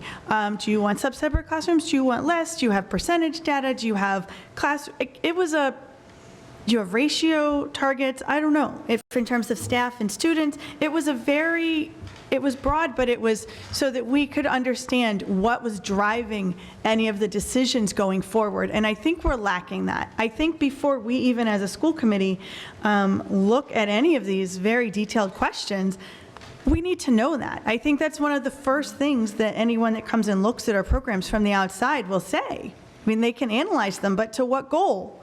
And so that is one of my concerns. I mean, I don't know if we need a separate motion for that, or I am willing to give administration a little more time to figure that out, but I really would like, I think after a year, it's reasonable to have enough data to at least have a starting point for that, knowing that it could change. My other question is that I know that the DESE designation supposedly comes with access to some additional funding opportunities, and I wonder if some of those funding opportunities are something we could use to perhaps fund an outside party helping gather some of this data or analyze what we already have.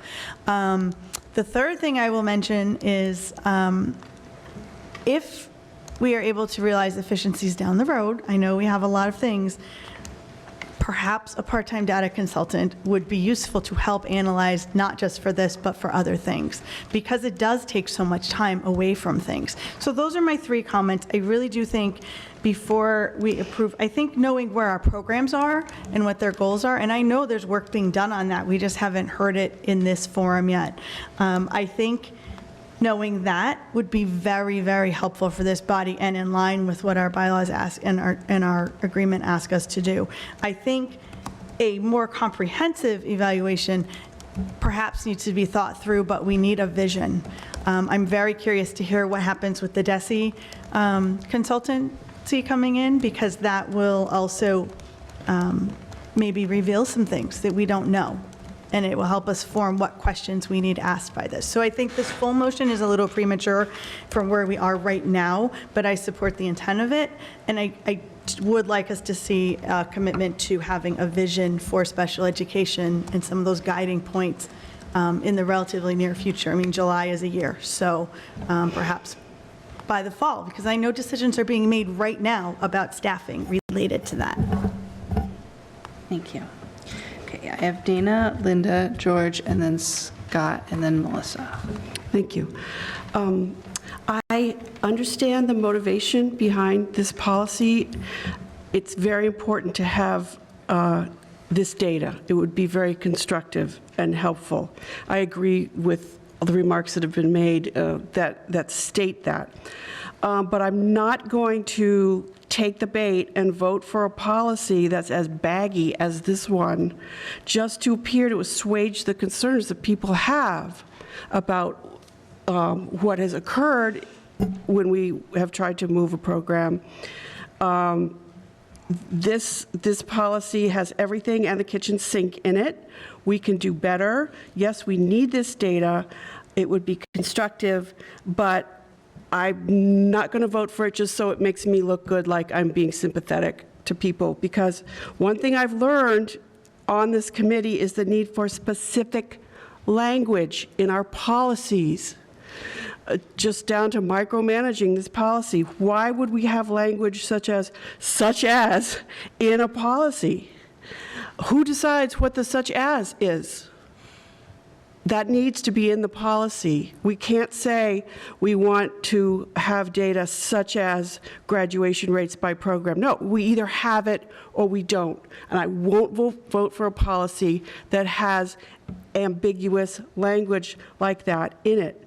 Furthermore, analysis of the impact, I'm reading, of programs away from home community on social and emotional well-being. People do dissertations on that, and it takes them years. I do think this would delay progress that's currently underway.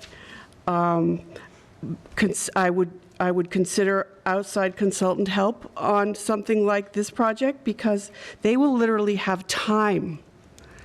This is a very, very, very time-consuming proposal. Yes, it covers everybody's concerns, but as I think a couple of people have remarked, including I think Dr. Riley, who's going to do it and who has time? Who do we assign to it? Do we pay them? So for these reasons, I simply can't commit to a policy, to this policy as written. Thank you. We have 4 more people. I would just, if you guys have the same comments, if we can just be concise. I have Linda, then George, then Scott, then Melissa.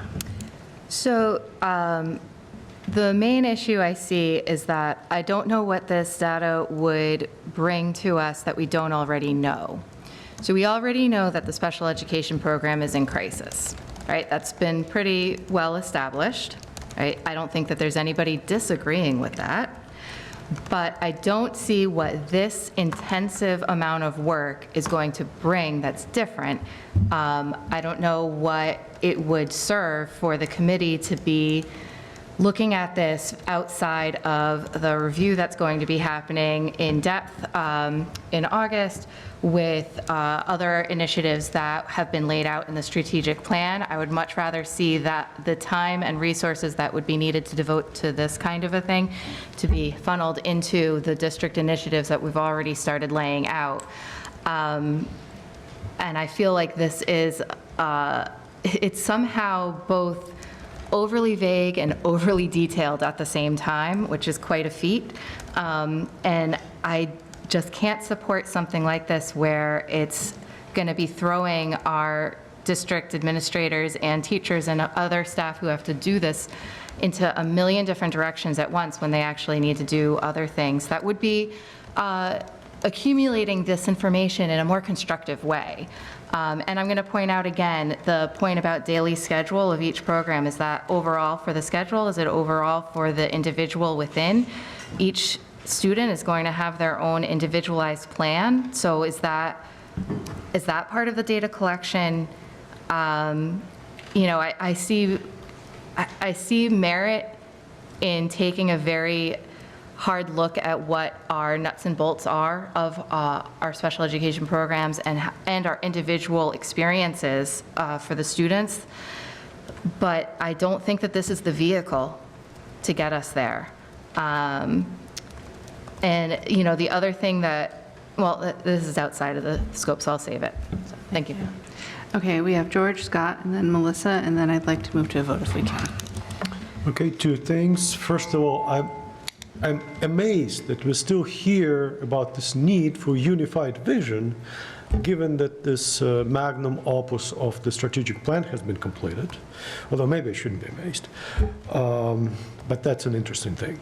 Now, the second thing, I do understand the concern that it would take some resources that might otherwise go into implementing things. Yes, this is true. However, you need to have some navigation devices before you set sail. It's great to actually know where the deficiencies are, what they're specifically, before you commit too much time and effort and other resources to specific actions. So I still think this is a good motion. Thank you. Scott? Yeah, so I definitely support the overall reasoning for this motion. Member Lavoie and I had actually worked together on it to get it on the agenda. The regional agreement says we're supposed to do this. We're supposed to conduct a review. I am hearing from other people that maybe the data that we've included and asked for is too much, and it's not worth our time to do at this point. But I really don't think we should let the perfect be the enemy of the good here. I think we should do a review, right? I think we should do a review soon, and if we want to get a whole bunch of more comprehensive data later, we'll do a different review next year. We're supposed to do it annually. So I think I'd like to ask a question to the superintendent, when such a review would be, when would be a good time for the administration to be prepared for such a review? And then I'd like to make an amendment to pare back the language about what we're asking for. Joan, can you join us and just speak a little bit in terms of, what your thoughts are and how to conduct a review and what your timeline would be? So I think it's really important, if you're going to do a review, you really look at individual programs and have each program reviewed, because you want to look at what are the services that each of the programs are providing, and is it effective? So I think I've talked to you about the individual programs in the past in the individual towns, and we have to say, are the supports that are in place supporting the student population? So though I would not just do one blanket review. I think we need to look at programs and say, what do our students need, and what is the service provision, and how well are we providing those services to our students? So I think you would use different level of experts. We're doing that now with consultants. I think that we have elements of programming that are missing. So when I look at our therapeutic programs, we don't have school social workers attached to those programs. That's hugely concerning to me. I can tell you that right off the bat. That's a big concern. So we don't have somebody guiding that social emotional work with our teachers in the program and our inclusion teachers. So that's just one example, and someone would have to come in and look at that and say, this has got to be formulated differently. Do we have a psychiatric consult that we've never had now? Yes, we do. We have a monthly consult. Dr. Belancy meets with all our therapeutic learning centers and talks about students and progress and growth and interventions, and he really tracks what's happening with our students and then guides the people working in the programs. But our people working in terms of counseling in our programs are stretched very thin. They have a population of high-need students, plus they're also servicing the students in the school as well. So we have to formulate programs that have services that are in place for kids that make sense, and have experts in all those different areas take a look at those programs. So that's the first thing I would say. The second thing is, I presented a lot of indicator data to all of you last time I was here. That's a pretty comprehensive report. I think that when DESE assigns us a liaison, they're going to come in and work with not just me and special ed, but also the administrators to look at root cause analysis. Why is our indicated data where it is, and where do we need to make changes? So that's going to be part of a program analysis, and I kind of drew some conclusions for you when I looked at that data, and that's some of the work that we'll be doing in the coming year with DESE. So those are a couple of examples. And then we have elements of programming that are missing for kids.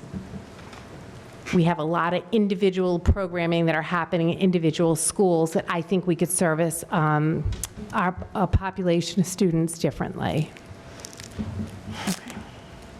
So is there, sorry, just a quick follow-up. So again, we're hearing that we can do a more comprehensive review later. Is there something we could do more quickly, like this summer or early in the fall? Is there some set of data that we could look at and do the review? So I think we're going to, when we get our liaison signed from DESE, that's when we're going to start that work in August and look at that root cause analysis of our indicator data. Okay, thank you. that all? I'll wait, because Okay. All right, let's have Melissa and then Matt. Thank you. So what I'm hearing is that perhaps we could create an action plan, perhaps, based off the, you have the DESE comprehensive review, and then with that action plan, maybe create like a education task force, special education task force that could look at that with the liaisons, with the stakeholders of the district, administrators, teachers, parents, students, and come up with a vision, because I do agree with Malaya that we have to have a vision in order to proceed anywhere, else we're driving with no destination. And then perhaps once we have all this, we could have a third party look at it to see, going forward, a more distinct review. Thank you. Matt? So another member made the statement that our special ed department's in crisis. Just a point of information, why are we being appointed a DESE liaison? It was their intervention report where they said that we needed intervention. So we need intervention. Let's let that sit in for this body for a second. We need intervention. And we're now debating kicking the can down the road to evaluate our programs as part of our regional agreement. Think about that for a minute. That's not why a DESE liaison is here. They're not here to tell us you need to do this as part of your regional agreement. They're here to tell us that we are one step away from getting the lowest rating by DESE. Think about that for a minute. Okay. We've had a lot of discussion, and I haven't seen any other hands, so I would like to go ahead and move to a vote. Mary?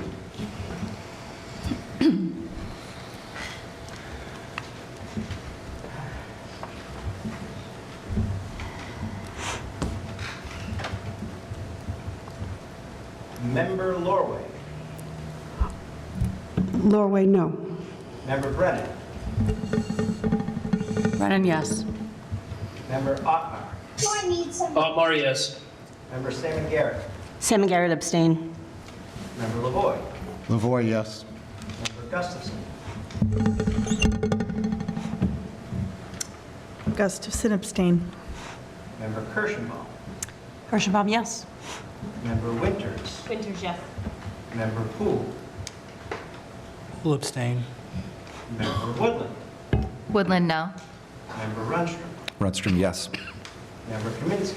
Kaminsky, yes. Member Beard.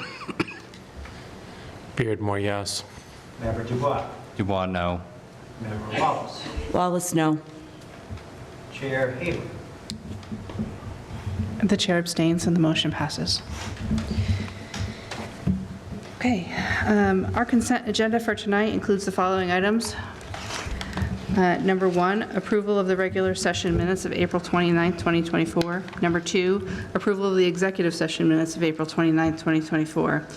Number 3, to approve grant funds of $1,040 from the Mini Grant Committee, Massachusetts Agriculture in the Classroom to Central Tree Middle School. Number 4, to approve a donation of $500 from the Princeton Firefighters EMT Association to the Thomas Print School to purchase library books. Number 5, to approve a donation of $500 from the Princeton Firefighters EMT Association to the Thomas Print School to purchase flame retardant bulletin board paper. Would anyone like to remove anything from the consent agenda?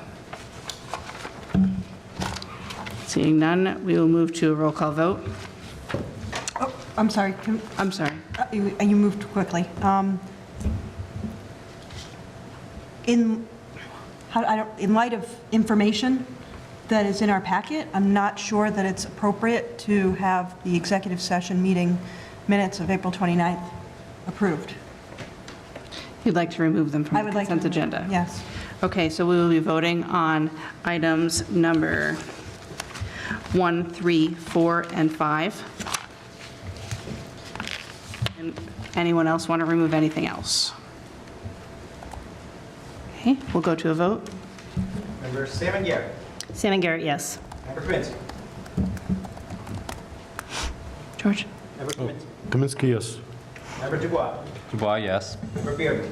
Beardmore, yes. Member Winters. Winters, yes. Kirschenbaum. Kirschenbaum, yes? Member Wallace. Wallace, yes. Member Boyd. Four, yes. Oh, yes. Member Gustafson. Gustafson, yes? Member Woodland. Woodland, yes. Member Lorway. Lorway, yes. Member Rundstrom. Rundstrom, yes. Member Brennan. Brennan, yes. Member Rottweil. Amar, yes. Chair Neer. Chair abstains, the motion passes. We'll move number 2, executive session minutes, to our next meeting with an executive session. It won't go on tonight's executive session because it's not on that agenda. Okay, on to committee business. I would accept a motion to adopt policy 1230, policy relating to school committee operation, subcommittees of the school committee, first reading, waiving the reading. So moved. Second. Moved by Scott and seconded by Lauren. Scott, as chair of that subcommittee, would you like to speak to the motion? Sure. So for the policy and subcommittees, we currently have no policy to guide our subcommittee work. So we wanted to put some constraints about what subcommittees do and give some clarification for chairs about what their duties are. So we started with the MASC reference policy on subcommittees, and our goal was to create a policy to clarify the responsibilities of each subcommittee while allowing flexibility for the full committee to assign additional responsibilities. One thing to note is that as of this year, as we've gone down to 16 people, we actually need to reduce the number of subcommittees, or we cannot have a management subcommittee as defined by our bylaws. There's currently 8 people on management, which next year will constitute a quorum of the full committee. Sorry. Yeah. In addition, many members have called for the creation of a new policy subcommittee, which is generally considered a best practice by MASC. Our solution was to merge the education and diversity subcommittees into a new policy subcommittee. This isn't to say that we don't see value in either education or diversity. That wasn't our intent. Our thought was that these 2 subcommittees are chiefly concerned with policy already, so that merging these functions into a policy subcommittee made sense. The other duties of the education or diversity subcommittee would be brought to the full committee instead, which is why one of the reasons that we wanted to go to 2 committee meetings a month, so we could bring additional business to the full committee. Okay, so discussion. I see George and Matt and Malaya and Linda. Let's start there. George? Yeah, I would like to make an amendment, and an amendment would be to include the education subcommittee to the list of the standing subcommittees. If it's second, I will speak to the amendment. Is there a second? Second. Okay, so the motion has been made and seconded. George, you can speak to the amendment. Yeah, of so adding education. I do understand the rationale that, well, yeah, education is important. It would be considered at the full committee meetings. However, well, as we've seen already, especially during the last couple of committee meetings, and by the way, there were 2 committee meetings in April already, but the first one we didn't get to more than half of the agenda. The second one, we didn't start any decision-making until 10:04 approximately. So it would be hard to do the work on education, which is probably at least what, well, I would say is the most important part of the work of this committee at the big committee. And so this is why I would propose this amendment that would restore education subcommittee as a separate subcommittee unit. Okay. We're going to speak only to the amendment now to add education to this policy, back to this policy. Malaya and then Lauren. Particularly because we've had 2 meetings added, Education Subcommittee is actually the one where I have seen over and over again, they get presentations, we get them at the full committee the next month or 2 months later, or we're told about them and have lots of questions, or they show up in a superintendent's report and we have lots of questions and discuss them at the full committee. I can't think of a single topic that EdSub has, except for curriculum decisions, that have not then come with the longer presentation at the full committee. I think that's redundant for our staff.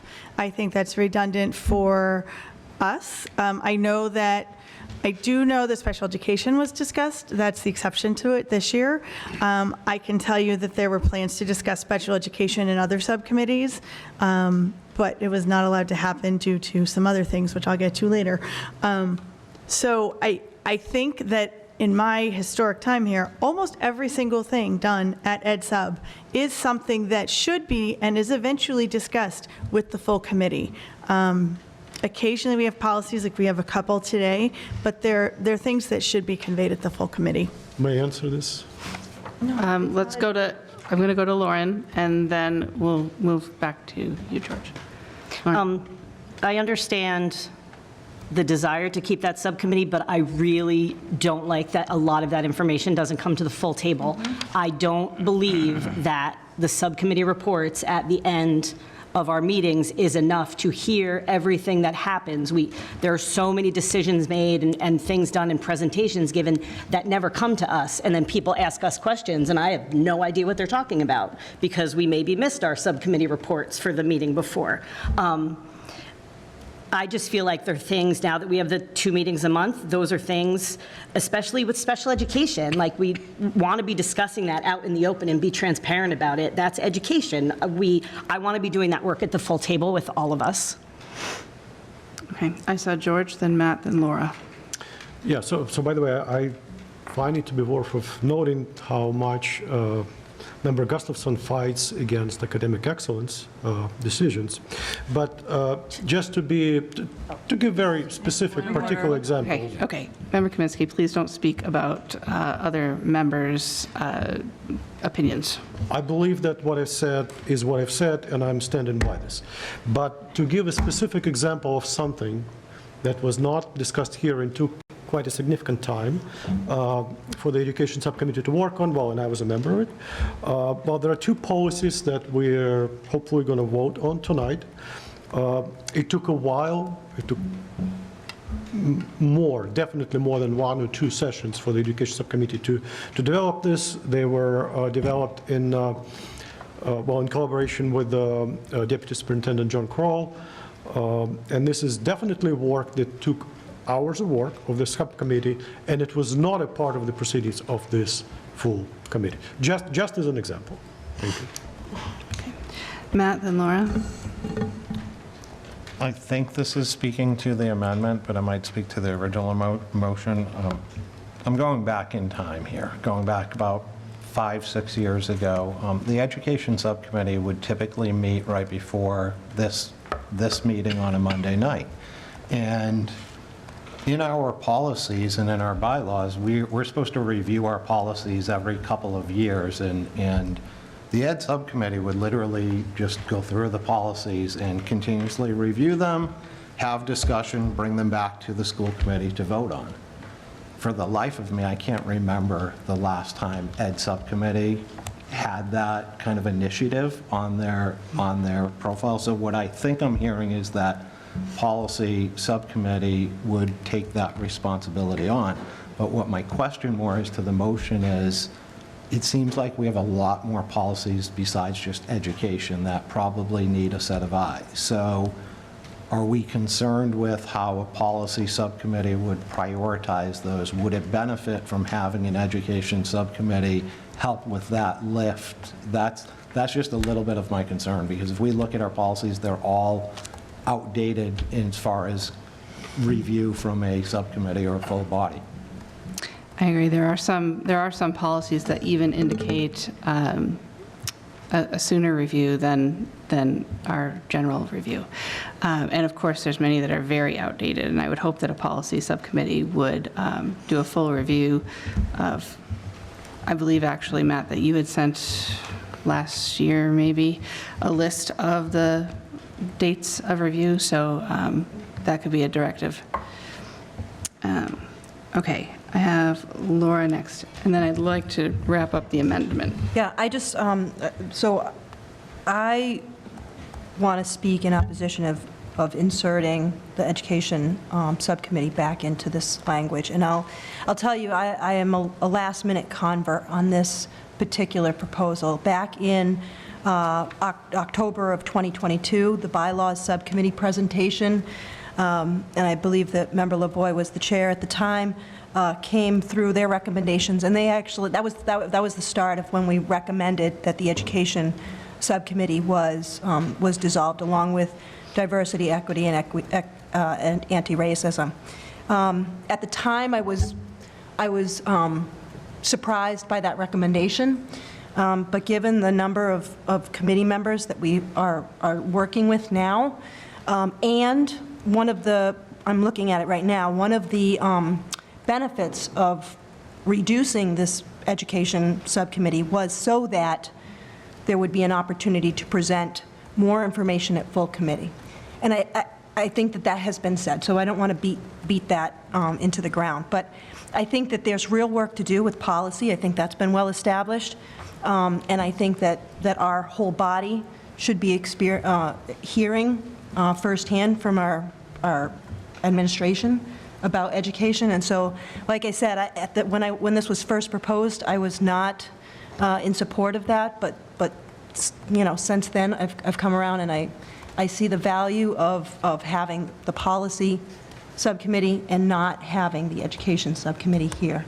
It is an important piece of the work that we all do, and so for that reason, I think that it's appropriate to not support that motion, that amendment.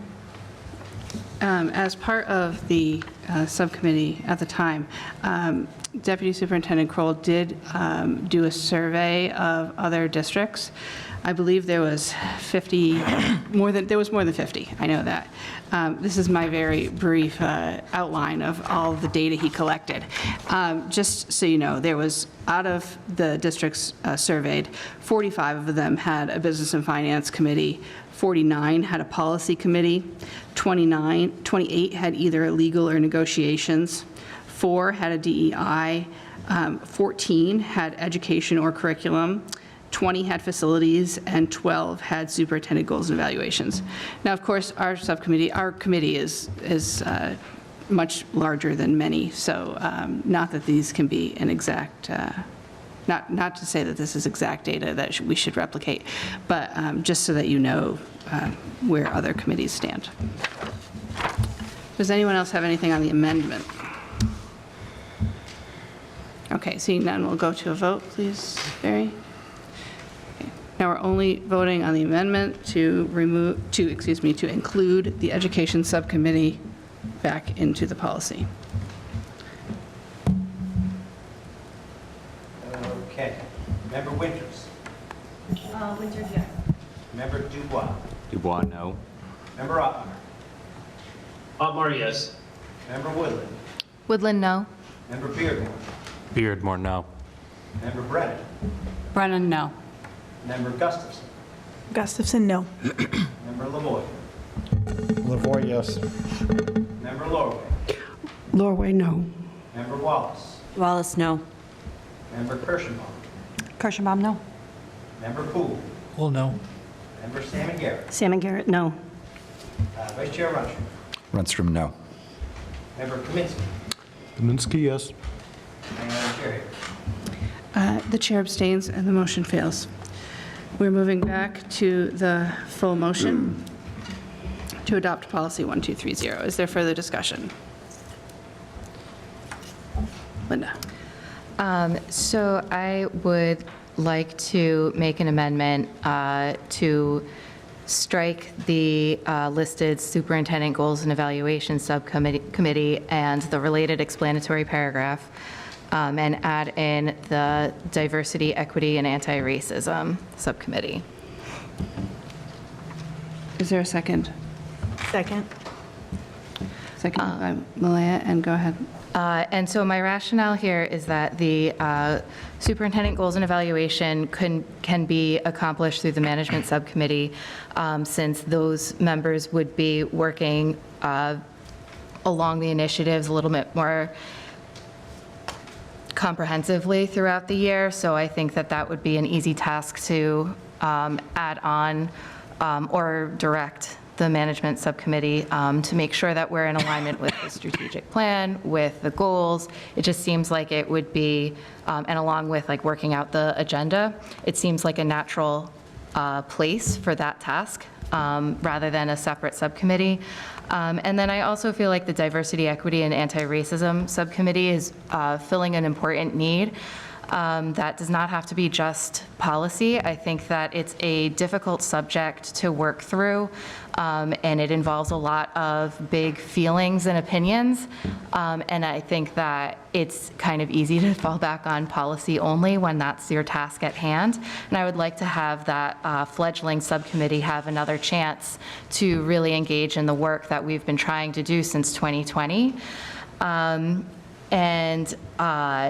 The other part of it too is that I don't know for sure, but I know that personally, as the previous chair of the Facilities and Security Subcommittee, I was not asked about my upcoming plans in case that was one of the subcommittees to be cut. I don't know if all of the subcommittees were consulted about upcoming plans, continuing work. There was some unfinished business that was being worked through in that subcommittee, the DEA subcommittee, that I think it was not given a chance to wrap it up before it being stricken from the list at this discussion. And so I would like to see that have a chance to move forward during this kind of pivotal moment with our district. Okay, I would just like to point out that you mentioned management could take on SGE. Our bylaws state that if the chair appoints a management committee, and that's an if, so it's not, there's nothing saying currently that a chair, me or anyone in the future, would necessarily appoint a management committee, and then there would be no one to do SGE. If I can respond? Sure. That is something that could be taken on by the full committee if that were the case. And I think it would be a topic that would be much more in alignment with what happens at the full committee level than the work and the research that has been going on in the DEA subcommittee, because that does, the main reason to have a subcommittee is to be doing further research and to be exploring the different topics that go into the decisions that get made at the full table. And you don't want to be asking those ticky-tacky questions here. You want to have that at the subcommittee so that you can bring those overall ideas and that base of research up to the full table. And so that is, I don't know how much research is really needed for superintendent goals and evaluation in the same way that more broader ideas need to be researched with DEA. That said, I also would strongly recommend that there be a management subcommittee. We could potentially also add it into this list as well. And then it would be an established subcommittee versus if it's up to the chair. That would be another workaround. I'm just saying, there are workarounds. George, and then Matt. So actually, I have two questions. First of all, since we're talking about two different subcommittees, would it be possible to split this into two amendments? Yes. Right. Yes, you can do that. You can do that. You can make a motion to split it into right. two amendments if you wish. So I would like to make a motion to split this into two separate amendments. Is there a second? Second? Okay. Moved by George, seconded by Carl. The motion on the table is to split this into two amendments. I don't believe this has discussion. Does it have discussion? It's under motion to divide the question, just before you look it up. Thank you.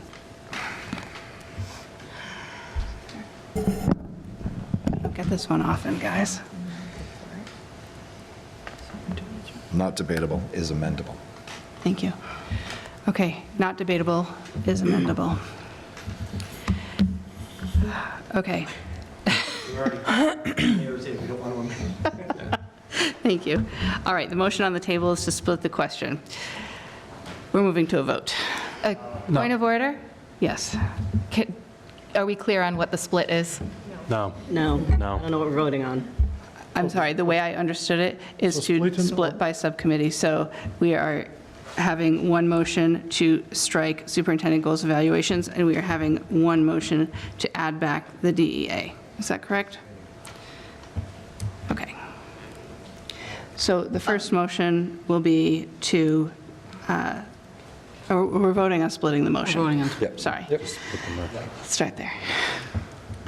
Member Brennan. Janet. Brennan, yes. Member Wallace. Wallace abstains. Member Winters. Winters abstain. Member Woodland. Woodland, no. Member Kaminsky. Kaminsky, yes. Member Lorway. Lorway abstain. Member Runstrom. Rundstrom, no. Member Gustafson. Gustafson, no. Member Poole. Poole, no. Member Lavoy. Lavoy, yes. Member Sam Garrett. Sam and Garrett abstain. Member Kirschenbaum. Kirschenbaum abstain. Member Beardmore. Beardmore, yes. Member Dubois. Dubois, no. Member Offar. Palmer, yes. Chair Haber. The chair abstains, and the motion passes. What?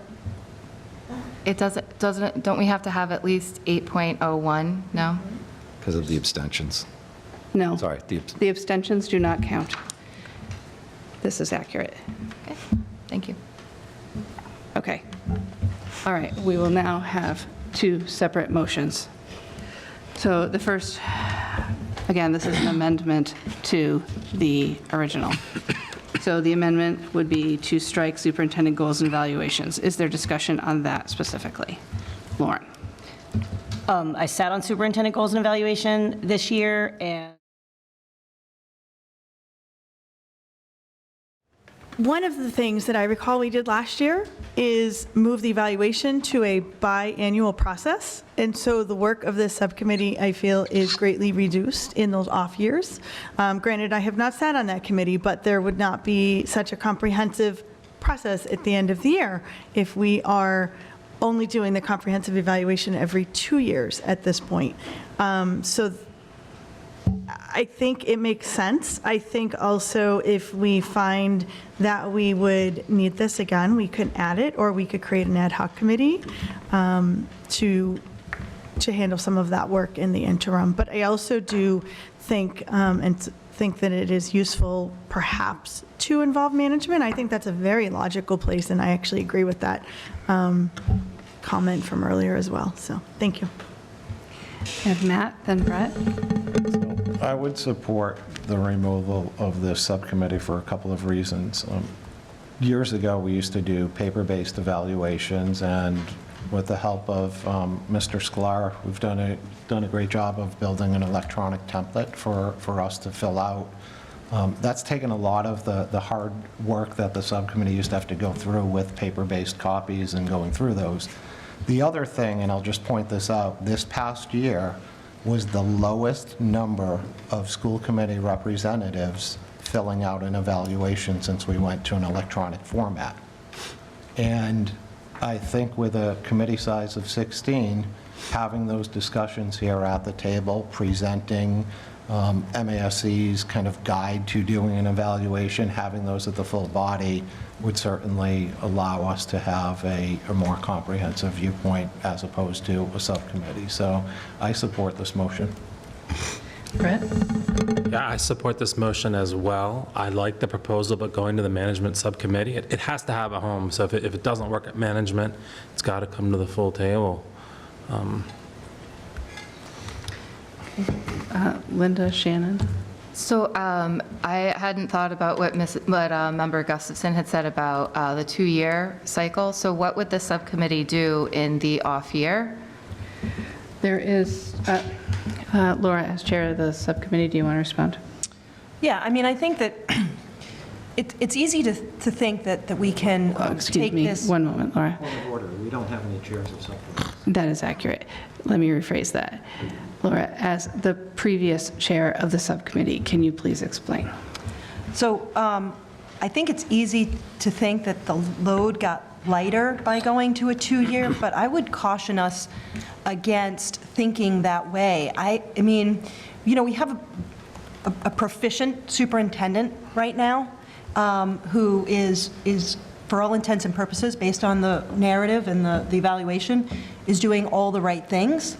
But I just caution us that if the tables were turned and we didn't have someone intimately involved in the nuts and bolts of the process, that it might take a year or two to actually come to the conclusion that this was not a good fit.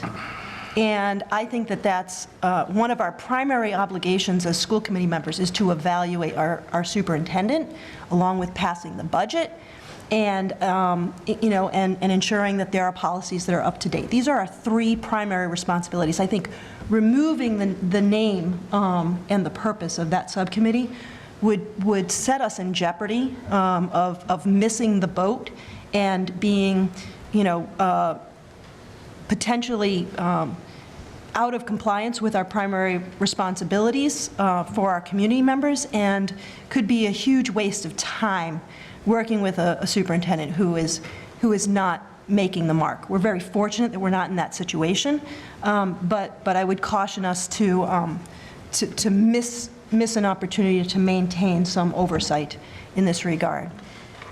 Linda, do you have a follow-up to that? Just to say, to the part that would go along with this is that it would become a duty of management subcommittee to take on the full evaluation process, right? That would be the intent. I would want to see a follow-up to this policy or some other policy of exactly listing out the duties of management sub, like these other ones have been, and then that would hopefully assuage the concerns. The other option is that we can always create an ad hoc committee at any point. So that's where I feel like we have a lot of safety nets. Okay. I have Shannon, then Matt, then Scott, then Brett, and then I think we should try and wrap this up. So as a previous member of the subcommittee, I think that it's not really sure where I fall on whether it needs a full line item, but I will say that there's two chunks of work that happens, and that's where most of the load happens. So if you're going to put it on a different management subcommittee, it has to be considered like the end of the year evaluation. It's a lot of work, as opposed to what's happening throughout the rest of the year may seem like not that much, and then there's a middle check-in point, and yeah, so just keep that in mind. Just point of information, I have sat on this subcommittee as well, Yeah. so I know exactly what you mean. That April is like bonkers. Yeah. Yes. Okay. Technical term. Matt? So, point of information, the management subcommittee has never had a set of duties or requirements. So I'd be very cautious of us just throwing out management subcommittee. Management subcommittee at one point in time was just to discuss items that would be put on the agenda for the full body. A body is a body made of individuals. No individual holds management responsibility over another. There's a chair that's here to facilitate a meeting, and I think that people misrepresent the concept of management, and I would caution us from even using management subcommittee, because we have a document in front of us talking about subcommittees, and management is nowhere on this. Right. To your point, Matt, management is not on there because management is listed in the bylaws, and so that is a slippery slope, making a policy that has something about the bylaws in it. But the bylaws do say if, and if we have too many subcommittees, we cannot have a management subcommittee. So that is a consideration. Just saying. Okay, I have Scott, then Brett, and then I'd like to wrap up this section, please. So I'm pretty strongly opposed to this motion removing the Superintendent Goals and Evaluation Subcommittee. I think if you haven't sat on the subcommittee, it's hard to know how much work the subcommittee does. And being chair and participating in the development of the evaluation this last time, I really get to see how much work went in. If nothing else, just wordsmithing that document, which is many pages long. Even after the subcommittee worked on it, I, as chair, spent probably another 4 hours wordsmithing it after that. I think if we eliminate this subcommittee, we're putting a lot on the chair of the school committee, and the school committee the school committee chair already has a lot of responsibilities, and a lot of people don't want to do it. So I really think we don't want to put more responsibilities on the chair individually, so I'm opposed to removing this subcommittee. And Brett? I just see it as inefficient to strike a subcommittee and then have to recreate an ad hoc committee. It just seems so inefficient. So if we don't know where it can fall, don't strike it. All right. I'd like to move to a vote. We are voting on the amendment to strike superintendent goals and evaluations. Member Lorway. Lorway, no. Member Winters. Member Brennan. Brennan, no. Member Salmon Garrett. Salmon Garrett, no. Member Woodland. Woodland, yes. Member Gustafson. Gustafson, yes. Member Dubois. Dubois, no. Member Wallace. Wallace, no. Member Poole. Poole, no. Member Ottmeyer.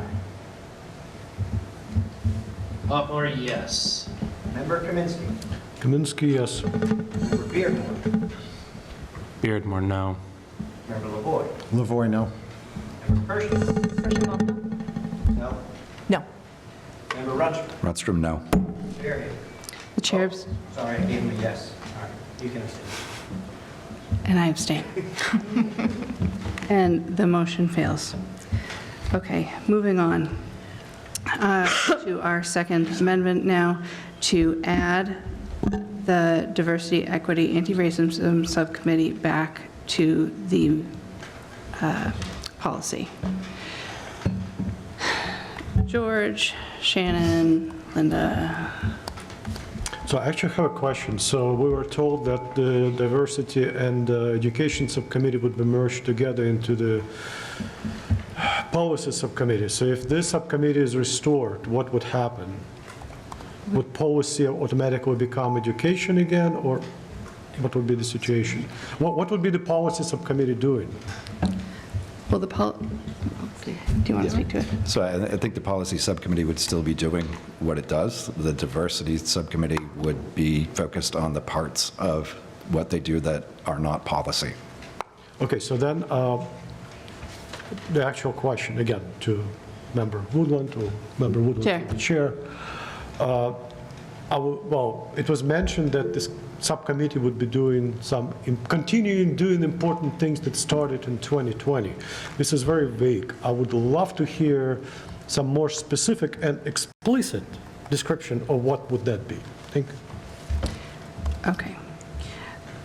Who was the previous chair of that committee, please, last year?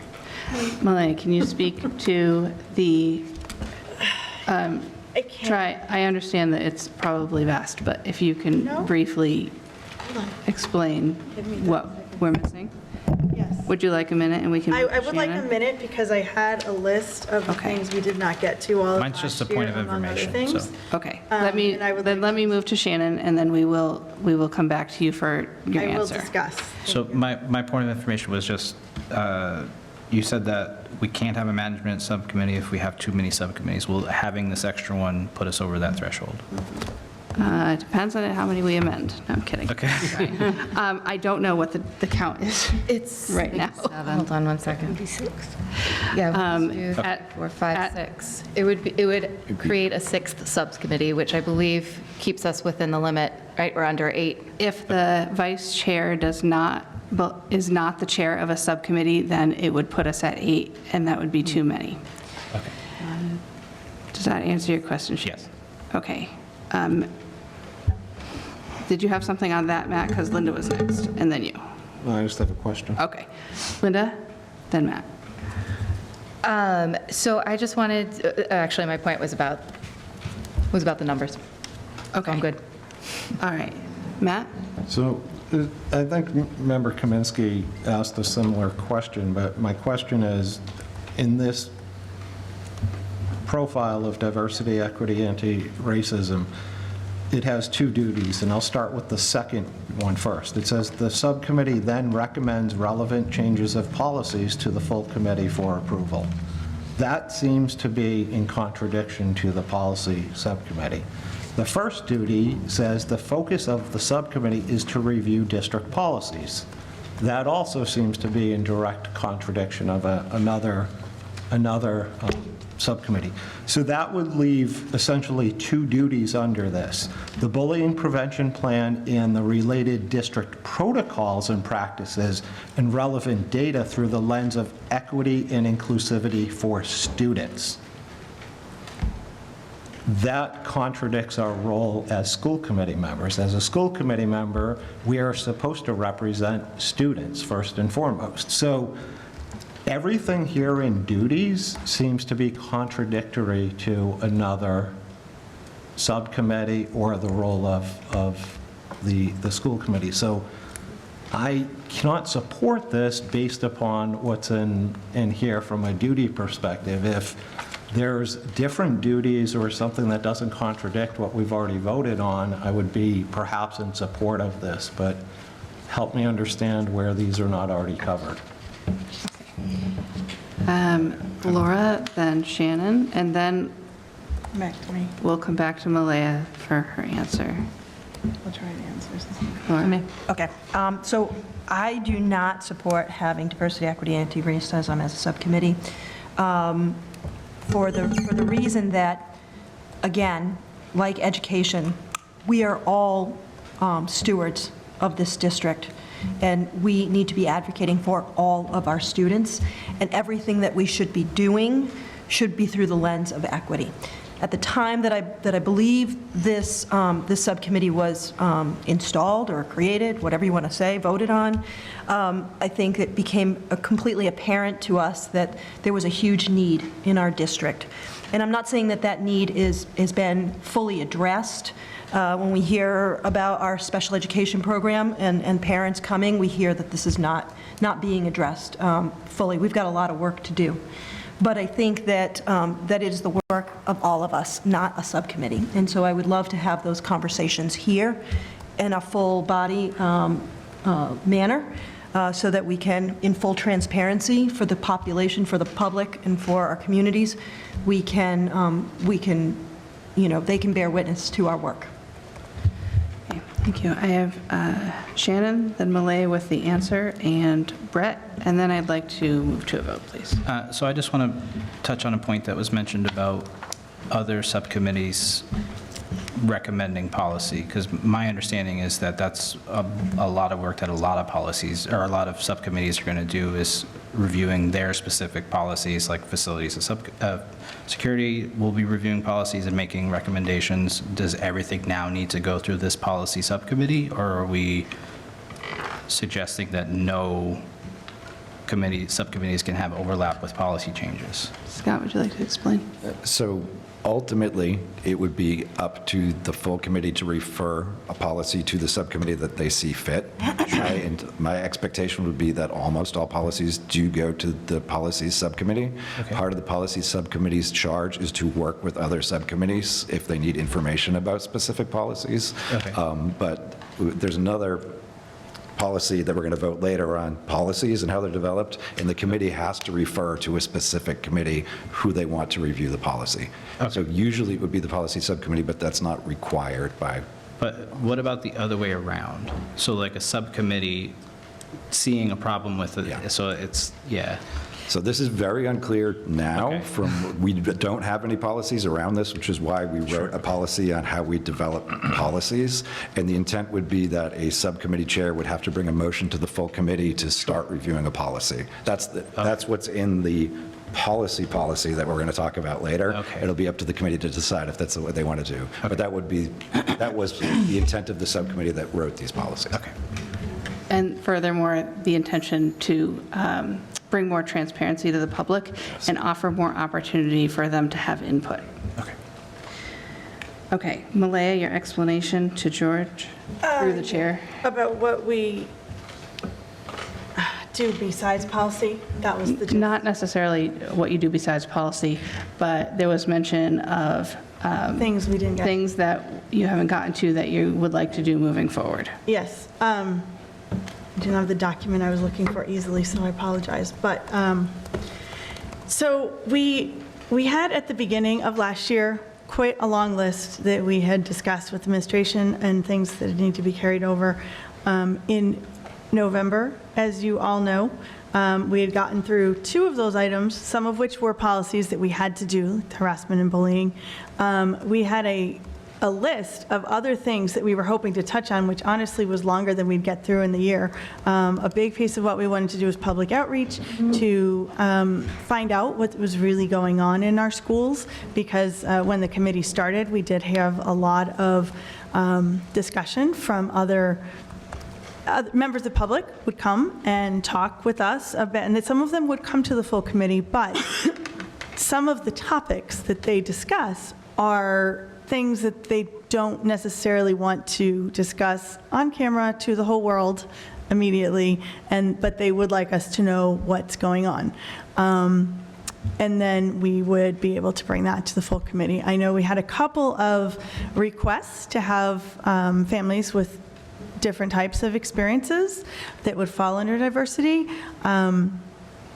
And we had requests for them to come to the subcommittee. We did not get to that because in November, as you might recall, the rest of our work was disrupted, not disruptive in a bad way, but disrupted by having to take over several of the health policies under equity. They were relevant to our work, but they were not on the agenda at the beginning of the year when we started our year. We had plans to look into specifically also the performance data in special education and some of the gaps related to that. Very specifically, that was a very big topic we were planning to get to. Again, that was probably going to be happening in November, December. Did not get to that because we were taken in a different direction. But that was intended to be looking at some of those gaps and the equity and the differences, and if they're different, there's a whole realm of directions that could go depending on what data administration had to bring to us. We did not have that discussion, so obviously that's part of a much bigger discussion, but that was something we were hoping to dig into a little more, because obviously there's a lot of questions there, some of which would take up quite a bit of time at this meeting, and so we were hoping to bring that. We have started talking about things regarding access to programming and funds in the district.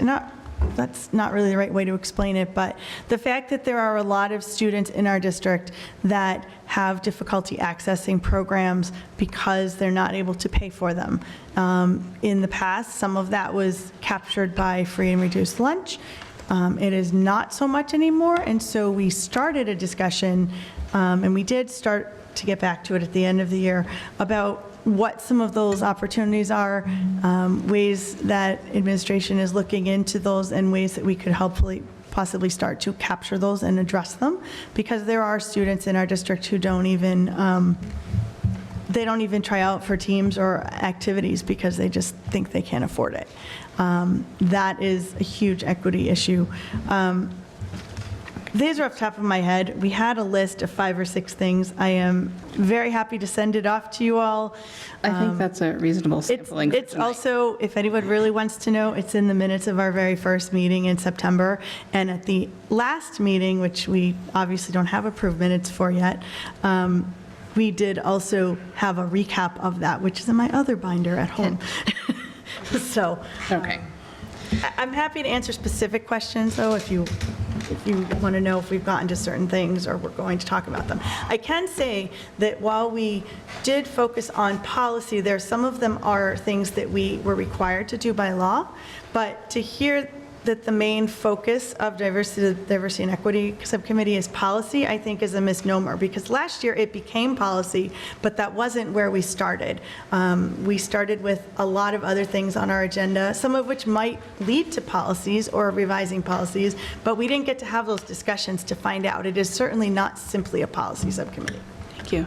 Okay, I'm going to go to Brett, then Linda, and then I'd like to move to a vote, please.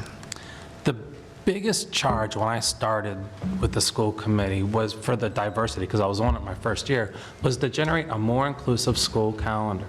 And that has not come to fruition. So if we lose the subcommittee, I still want to see the full committee take on that action. I think it's admirable to do it. That's my biggest concern. Thank you. Linda. So I'm just looking at the minutes that, since I took them, from that meeting. And we reviewed the looking at the anti-bullying policy, so sure, it's policy, but it's in concert with the BPIP review that has to happen every 2 years. We also were looking at the holidays and religious observances and talked with the principals and got a better idea of what the principals are looking at when they're building their calendars for testing and making sure it's an inclusive environment for those kinds of, testing versus content days. We also began looking at the way our cafeterias function, and that was going to be continued work on looking at the cafeteria functions, what's offered, what can be built on, what can be expanded to make sure that we're providing this basic need for all of our students that are in the building, because that has been across very many different cross-sections, that has been brought up as an issue. So that seems like a natural place to be looking at equity. We also were looking at the beginning of reestablishing a wellness committee, potentially with some work with the diversity subcommittee. And really focusing on what kind of data is available for a sense of belonging for our students, and looking at the beginnings of an equity audit when budget might allow for it. So these are all things that we're just starting, and they're all overarching in ways that require a lot of research that is very difficult to do at the table without a prior step at a subcommittee level to parse out those questions of what is going to make an impact, what is valuable time spent for our administration to work on to then bring up here for everybody, because at the end of the day, everything that happens in subcommittee needs to come up to the full committee, but when there's a deeper research question, that's when it needs a subcommittee behind it. Thank you. All right, I'd like to move to a roll call vote, please. The motion on the table is the amendment to add the DEA subcommittee back to the policy.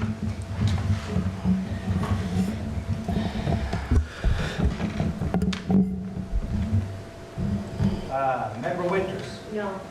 Member Beardmore? Yes, Beardmore, yes. Member Brennan? Brennan abstain.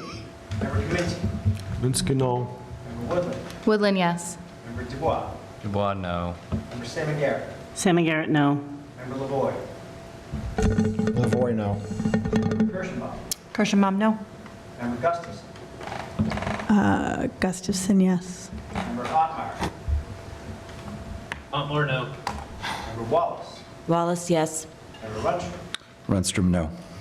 Member Lorway? Lorway, yes. Member Poole? Poole, yes. Chair Haber? The chair abstains and the motion fails. Okay, we're going back to the original motion as written. Does anyone have any discussion that has not been already brought forth?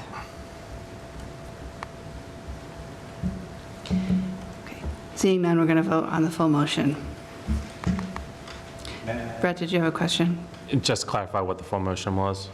To approve policy 1230, policy relating to school committee operations, subcommittees of the school committee, first reading. Member Brennan? Brennan, yes. Member Winters? Yes.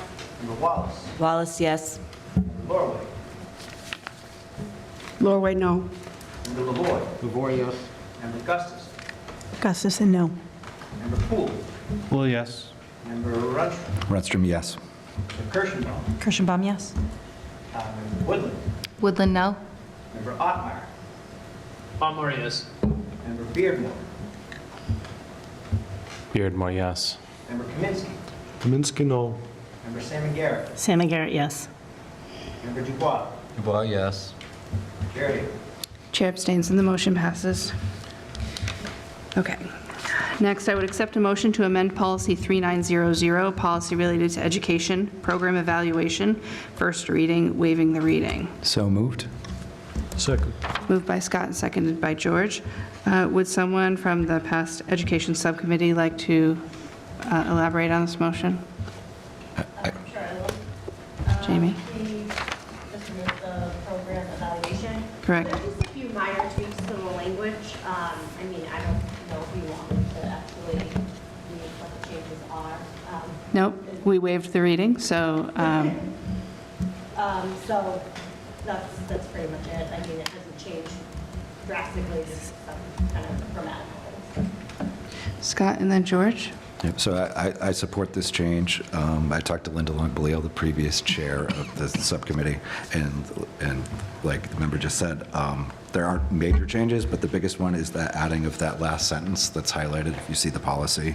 And Linda just wanted me to say that in the past 9 years, review of educational data by the school committee has been inconsistent. The purpose of the proposed changes is to ensure that the school committee has regular opportunities to review educational data on a schedule that is workable for the administration. So in my mind, this is part of removing the education subcommittee. We want more stuff coming to this committee, and this is an effort to do the same thing. So I agree with Member Winters, we should go forward. George? Yes, I was a member of the Education Subcommittee at the time, and to the best of my recollection, there was essentially complete consensus regarding this on the subcommittee. Thank you. Is there any further discussion? Seeing none, we'll move to a vote.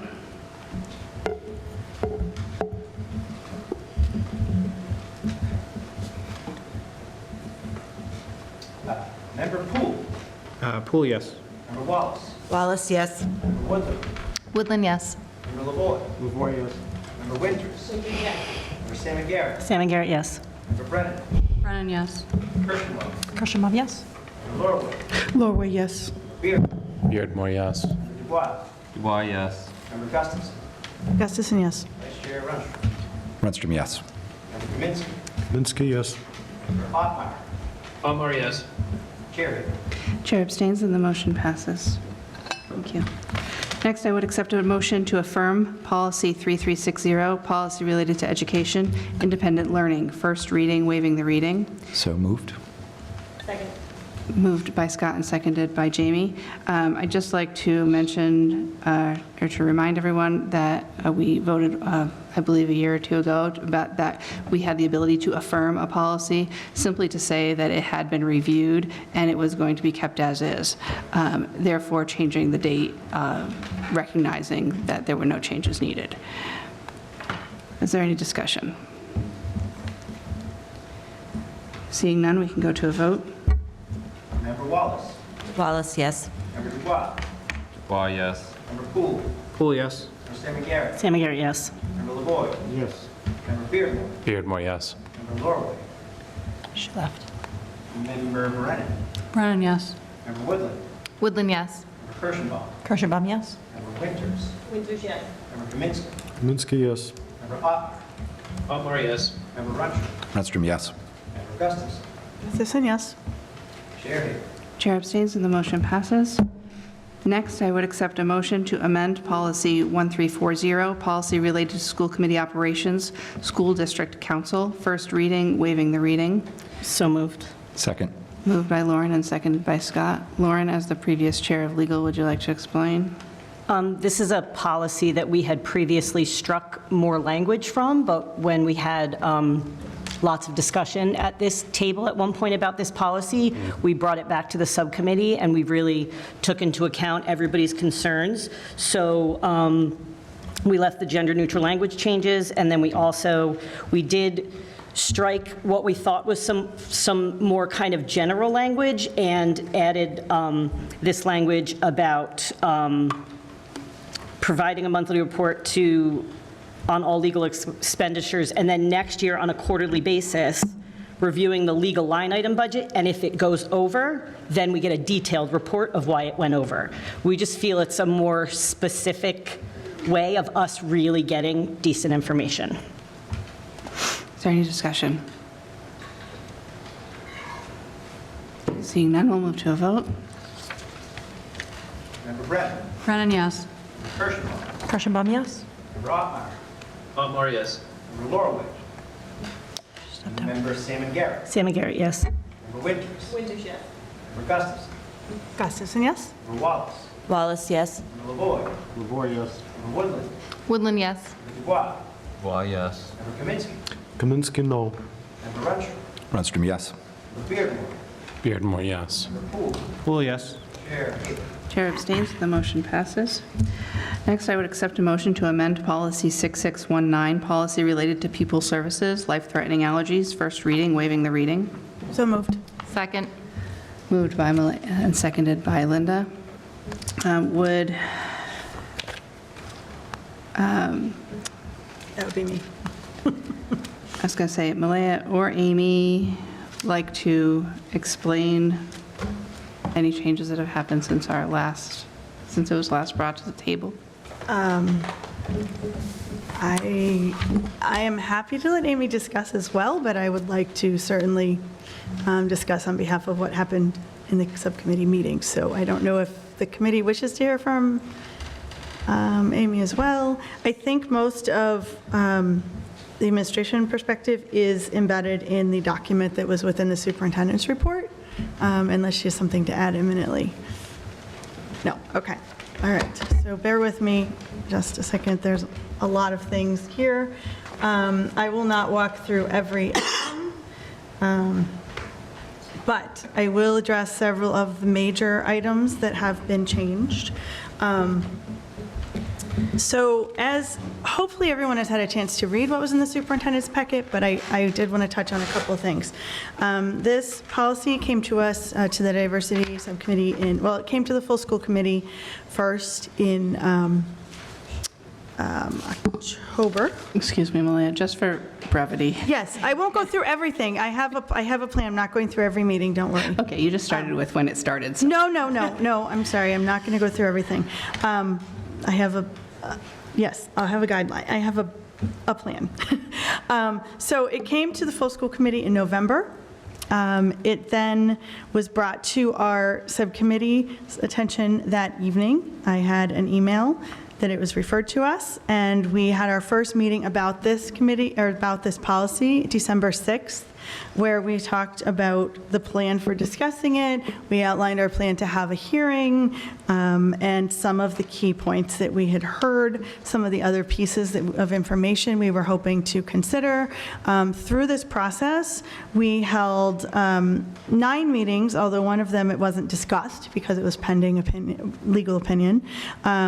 We had 8 active meetings where it was discussed. 4 in the daytime, 4 in the evening, 1 with the attorney, which was also recorded.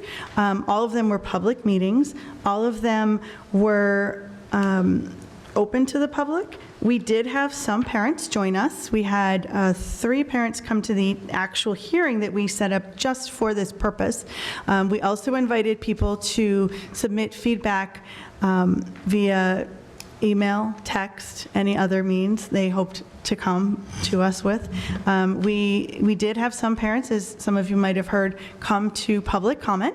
Malaya. Yes, I'm getting to the heart of it. But Yes. can you just speak to what changes have been made, please? Yes, I'm sorry. I was trying to address some of this because I think the process is important in this case. I understand. I believe that the process was covered, though, in the superintendent's report. Okay, that's Thank you. fine. I believed it was relevant because some people brought it up even this evening, so I thought it was important to discuss that we have heard what people have said. One of the main 3 things that we had changed are taking things out that are included in policy or protocols. We have removed several items. On the first page, there is the reference to the details of the 504 process. We removed those in detail. We did, from the beginning, maintain a strong support for keeping the 504 option in the plan, but there is a reason we struck this. We struck this primarily because it's detail of a policy that, or not a policy, but it's detail of federal set law. The federal law itself is subject to change and in fact is likely changing this fall. It's in the process in Washington, and so we felt it was impractical, as we have done with other policies, to have the details of language from that process that is subject to change at the federal level in this policy. We refer to it and we have a very clear statement that any student impacted by this policy would be referred for a 504 referral, and then that would trigger them getting all the information about 504. We actually even talked about the fact that students would be able to get information, or families would be able to get that information when they have meetings with the school about their allergies. And then what happens with that process is beyond this policy and beyond the realm of school committee, to be honest. We also had a couple of things we took out further down. We took out a section that deals with, at the start of the school year, the health office will provide a list. That whole paragraph is relevant to protocols. It includes information that is included in state training and in our protocols and/or state mandated training. And so we felt that was redundant to keep that in because that is included other places in the law. And then there are some language changes, which I won't go into great detail. In the next to last paragraph, we just tweaked some language. We maintained the references to keeping limitations and discouraging food as a reward and food in the classroom. We tweaked some of the language, but we kept the spirit of those. At the very end, we added the extensive listing of legal references as well as a link to the protocols, which we felt was important so that anyone reading this policy will know exactly where to find the updated and current protocols for our district, as well as other policies that are related. So that's the overview of what we've changed. I'm happy to answer questions. We spent a lot of time with this. We had our attorney come to one of our meetings that was recorded online, and he specifically answered the question about the 504 policy and what our guidelines and requirements are as a district. I also had that in writing, which I provided ahead of our last school committee meeting for committee members. I'm happy to answer questions. I know there's a lot, and clarify anything as needed. Thank you. Are there questions or discussion? Matt? So I don't have any questions on this. I do not support this motion.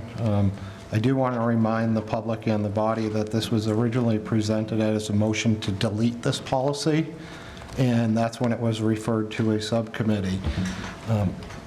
We've heard, the body has heard, not everybody here has, but we've heard from former chair of the Wachusett Regional School District School Committee, Ken Mills, former vice chair, Christina Smith, who have sent extensive emails to this body and to the superintendent and regarding the development of this policy.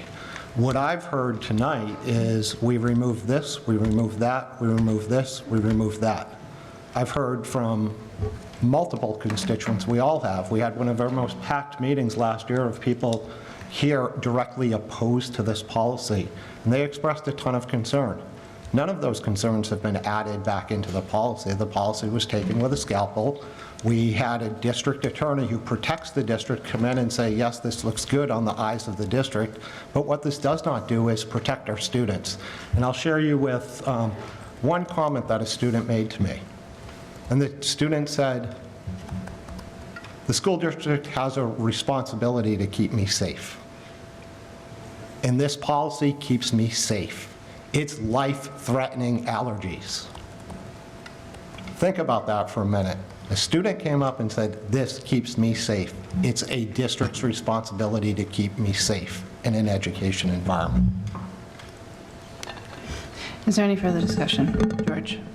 Yeah, I definitely agree with Member Lavoie, and well, I want to emphasize that even tonight we heard that apparently this was developed without sufficient input from all the stakeholders, and this included the scheduling, it was not done properly, and other issues. I do not want to speak too long about this, but I think it would be wrong to approve this policy.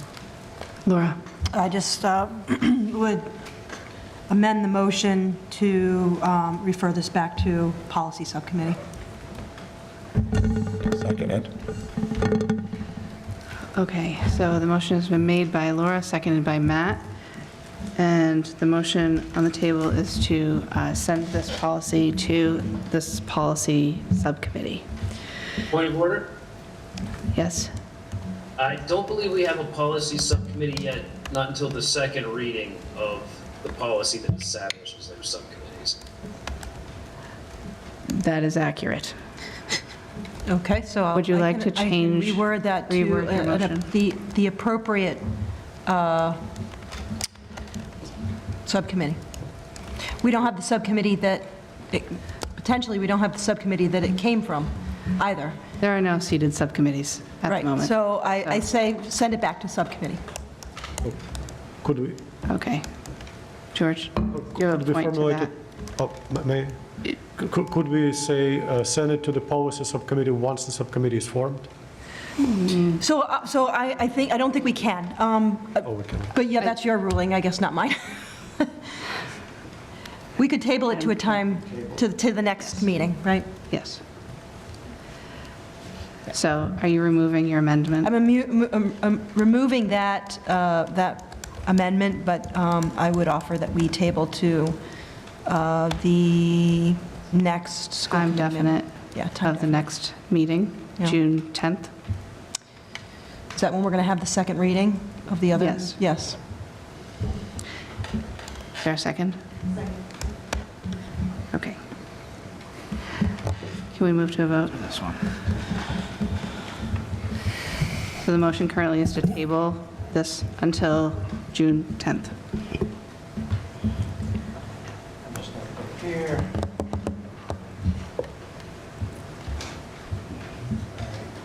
Yes. All right. You're doing a great job, Barry. Okay. Member Dubois. Yes. Member Gustafson. No. Member Ottmeyer. Otmar, no. Member Wallace. Wallace abstains. Member Runstrom. Rundstrom, no. Member Woodland. Woodland, no. Member Stephen Garrett. Sam Garrett, no. Member Poole. Pool, yes. Member Brennan. Brennan, no. Member Lorway. Lorway, no. Member Beardmore. Beardmore, yes. Member Kaminsky. Kaminsky, yes. Member Lavoy. Lavoy, yes. Member Winters. Winters, yes. Member Kirschenbaum. Kirschenbaum, yes. Chair Haber. The chair abstains and the motion passes. We'll hear this motion on June 10th. Okay, I would accept a motion to amend policy 1520, policy relating to school committee operation, policy development, first reading, waiving the reading. So moved. Second. Moved by Scott and seconded by Lauren. Scott, would you like to Yes, begin? please. So for this policy, our goal was to clarify the process that committee members or administration must take to propose or modify policies. While doing this, we considered an important trade-off between the ability to act relatively quickly and the need to keep both committee members and members of the public informed about policy changes. The two biggest changes, and they're pretty big changes to this policy, all proposed changes to policy are brought to the full committee vote for referral to a subcommittee. Once the subcommittee has reviewed and voted on changes, there will be only a single vote to approve the change at the full committee. So we'll still have two votes on each policy change, once to refer to subcommittee and once to approve the final changes, but we would no longer have the concept of a first and second reading. This does represent a significant change to operations, so I think it's important to discuss tonight, but I would recommend this change, but it's up to the committee to decide what they want to do. So what was, sorry. All right, let me just elaborate a little bit more. The point also being that the motions are, the policy changes are coming to the public ahead of time. So everyone knows what's being discussed, and they have an opportunity to go to those subcommittee meetings if they're interested, or to speak at public hearing. And I think that is a great endorsement for this.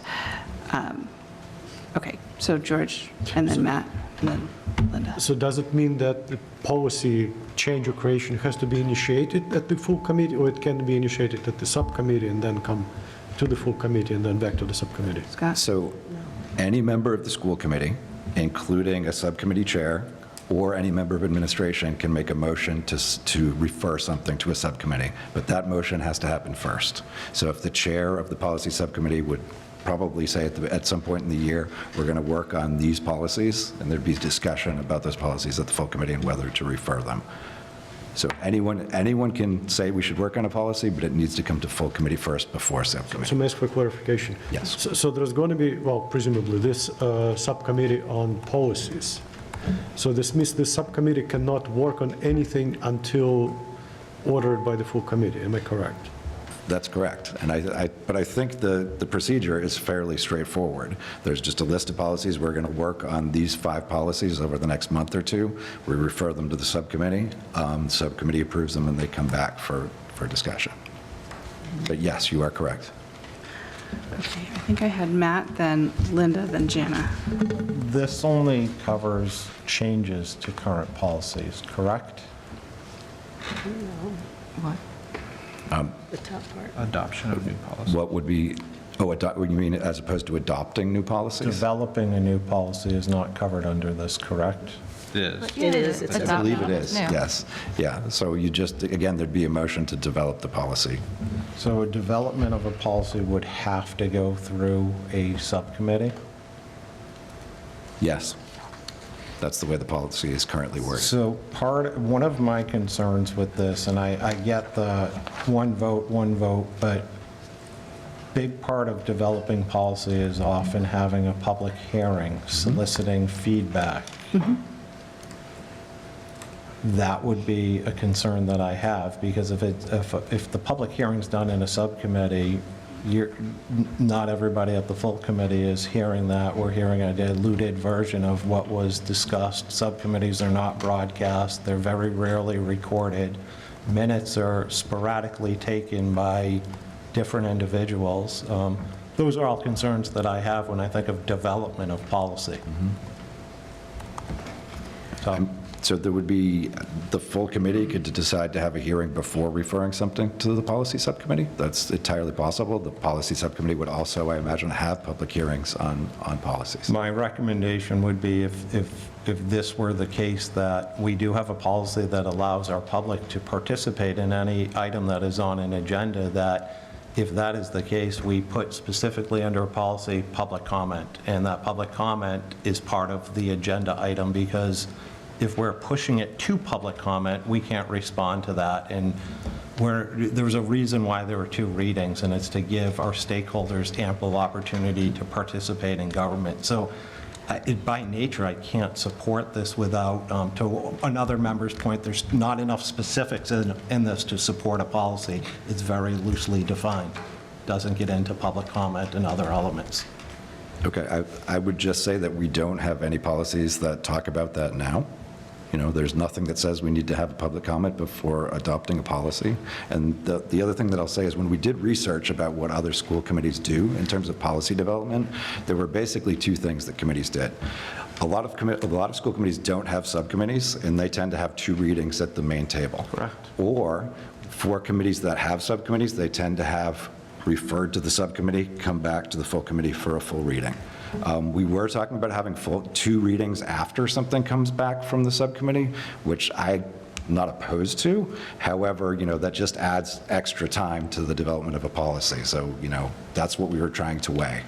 Yeah, and my concern is there's multiple times people will come in and say this passed unanimously at a subcommittee, and you do a little research and it's a 2-person subcommittee or a 3-person subcommittee. And I think that carries weight, but it's an unintended weight to the full body that owns the policy. So I'd consider a motion to amend that to allow for 2 readings at the full body. Is there a Second.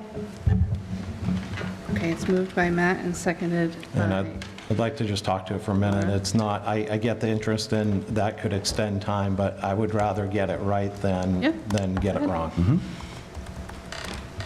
Okay, so the amendment is to add an additional reading as a second reading from the full committee.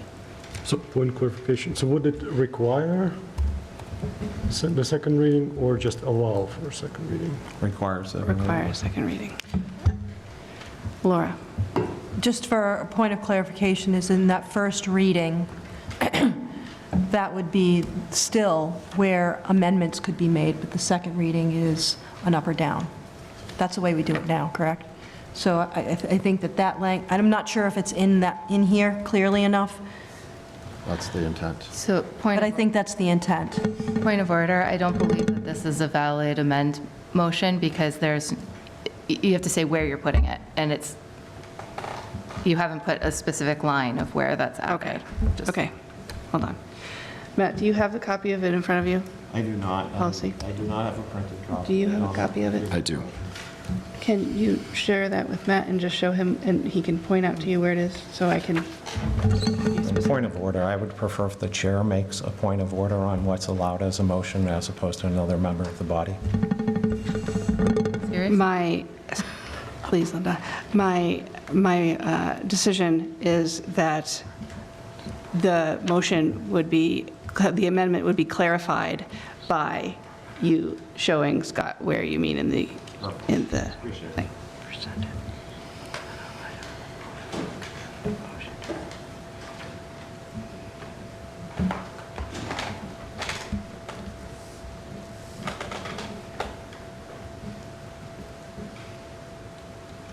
Can I offer help? Number one.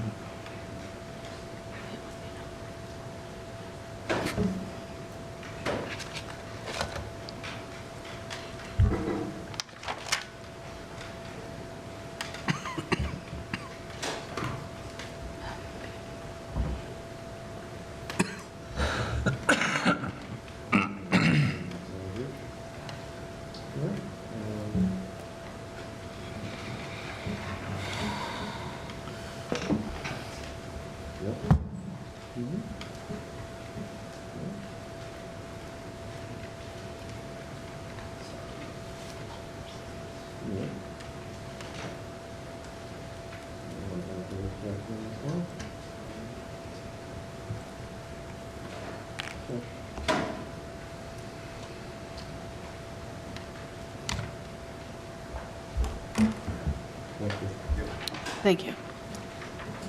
Thank you, Scott. Do you want me to summarize? I was going to say, Please. Yep. Okay. So the amendment requires changing a few sentences here. First of all, we're adding back in the last sentence of the first paragraph that talks about 2 separate regular meetings. The first such meeting will be referred to as the first reading and first vote. The subsequent regular meeting will be referred to as the second reading and second vote. So we're adding that sentence back in that was struck. We are adding a fourth number 4. So right now it says number 1, full committee, number 2, subcommittee, number 3, full committee, 4, full committee, second reading, and number 3 would be full committee, first reading to specify those 2 readings. Then we are going to delete amendments to this policy at the final stage will not require repetition of the sequence, that sentence, and instead replace it with what was in the old policy. No amendment will be permitted to the proposed policy during the second reading. Amendments following the first reading will be considered a new first reading. I second that. okay. All right, so the motion on the floor is as Scott just read. Is there any further discussion on adding back a second reading? I would prefer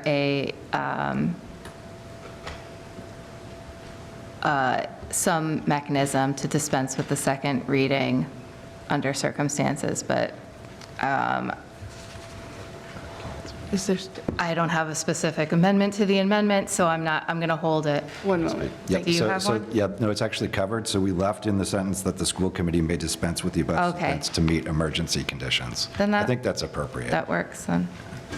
Well, It again, shouldn't happen very often. who defines emergency? I'm just thinking that there are situations that are not emergencies where you might not need a second, but I'll go with it. I'm good. Okay.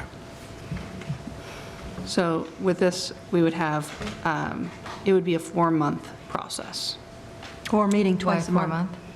Only if, assuming that one is doing business, then it would be a 4-month process. That's Yep. when I bring up Laura, flexibility. Sorry. Yeah, and nothing is in stone. Point of order. When a body meets, we meet to conduct business. So I want to refrain from saying, assuming we're not conducting business, that would mean that we're meeting for a presentation. When we meet and we call a meeting, it is designed to conduct business. We voted on a calendar to conduct business. I agree. And now we seem to be backtracking on the point of those meetings, and I just want to be clear, because I voted to approve a calendar. I can make a motion to reconsider if we're saying that that calendar, that is not to conduct business, and that's what I think I just heard. I'm not changing anything that I said before. All I said was that we had discussed having a meeting for reports, et cetera, and one for policies, and if something came up during the presentation section that made a motion applicable, then yes, but I would say that we wouldn't intentionally put those things on the agenda without cause. Not saying it couldn't happen. So my question back then is, it would not be a 4-month process. It could be done faster with 2 meetings a month. If with cause. Yes, with cause. And that cause could be anybody asking for an item to be put on an agenda to vote on, including a member of the public. Sure. So this would truncate that. It would not extend it by 4 months. It would make us be more efficient, which is the intent of having meetings. I just want to make sure we're clear on that message. Yeah. Okay. Anyone else? We're currently voting on the amendment.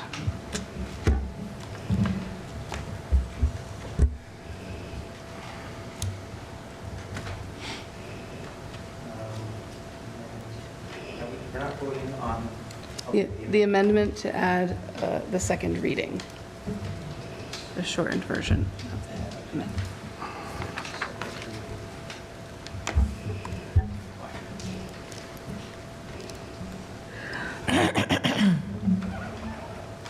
Are we ready for this one? Yes. I didn't randomize.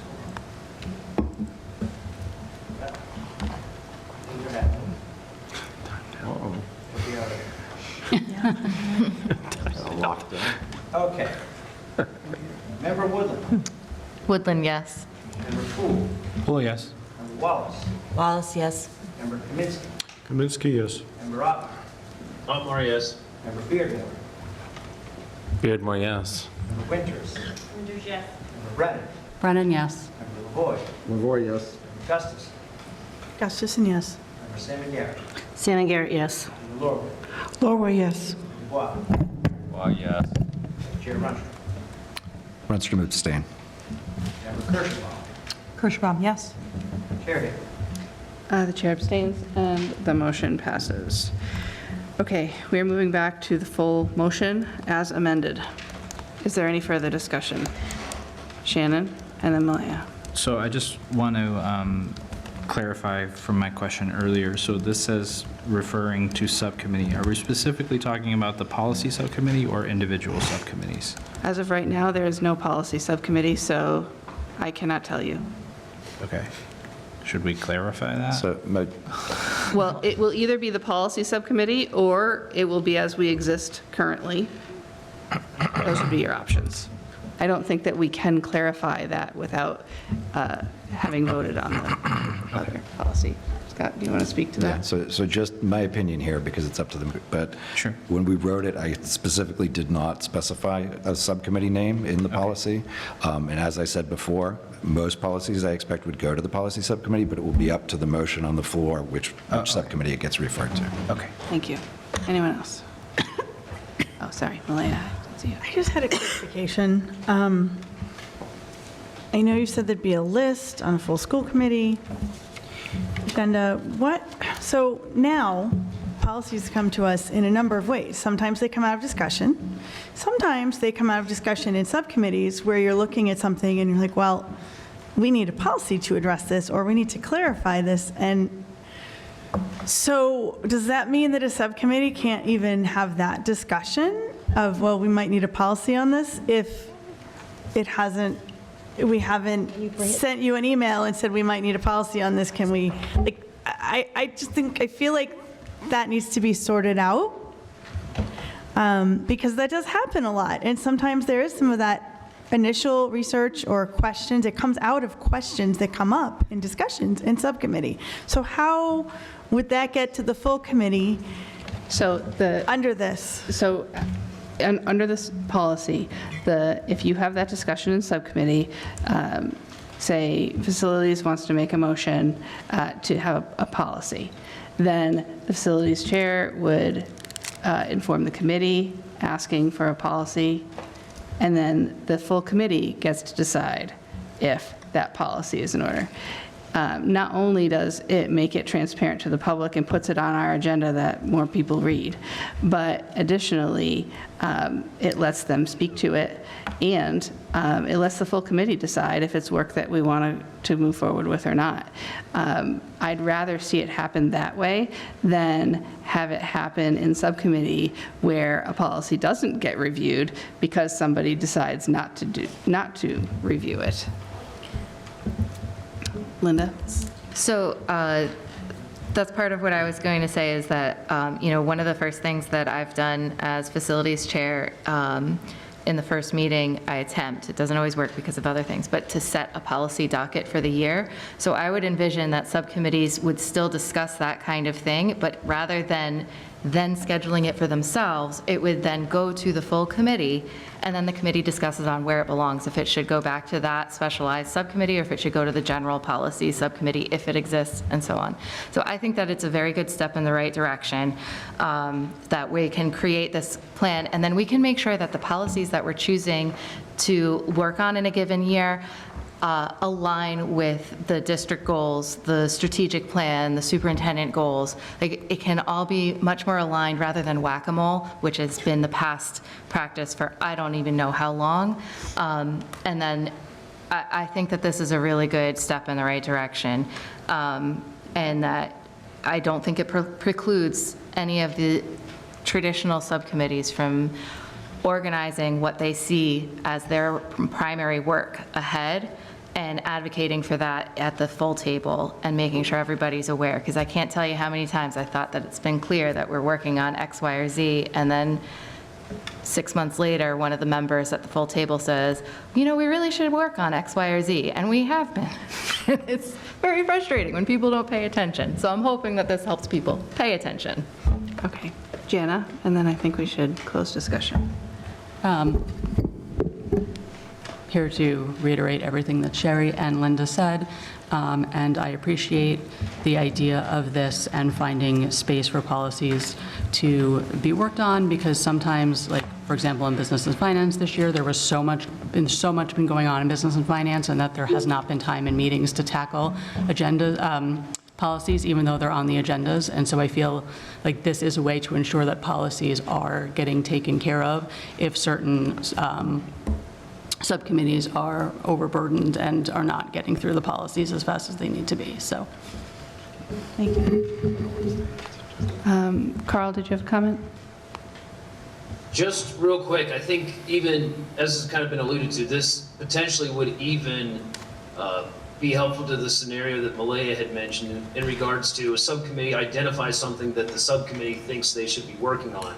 Gets up to the full committee, and the full committee says, no, we don't want to work on that right now. Rather than have the subcommittee use a lot of their precious time on something that the full committee will inevitably not want action taken on. Ultimately, I think it can be helpful for our subcommittees as well, because they're doing the work, they're doing things that they already know the full committee wants them to work on. Thank you.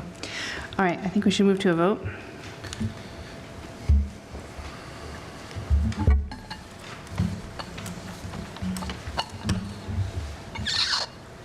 Member Sammy-Garrett. Sammy-Garrett, yes. Member Wallace. Wallace, yes.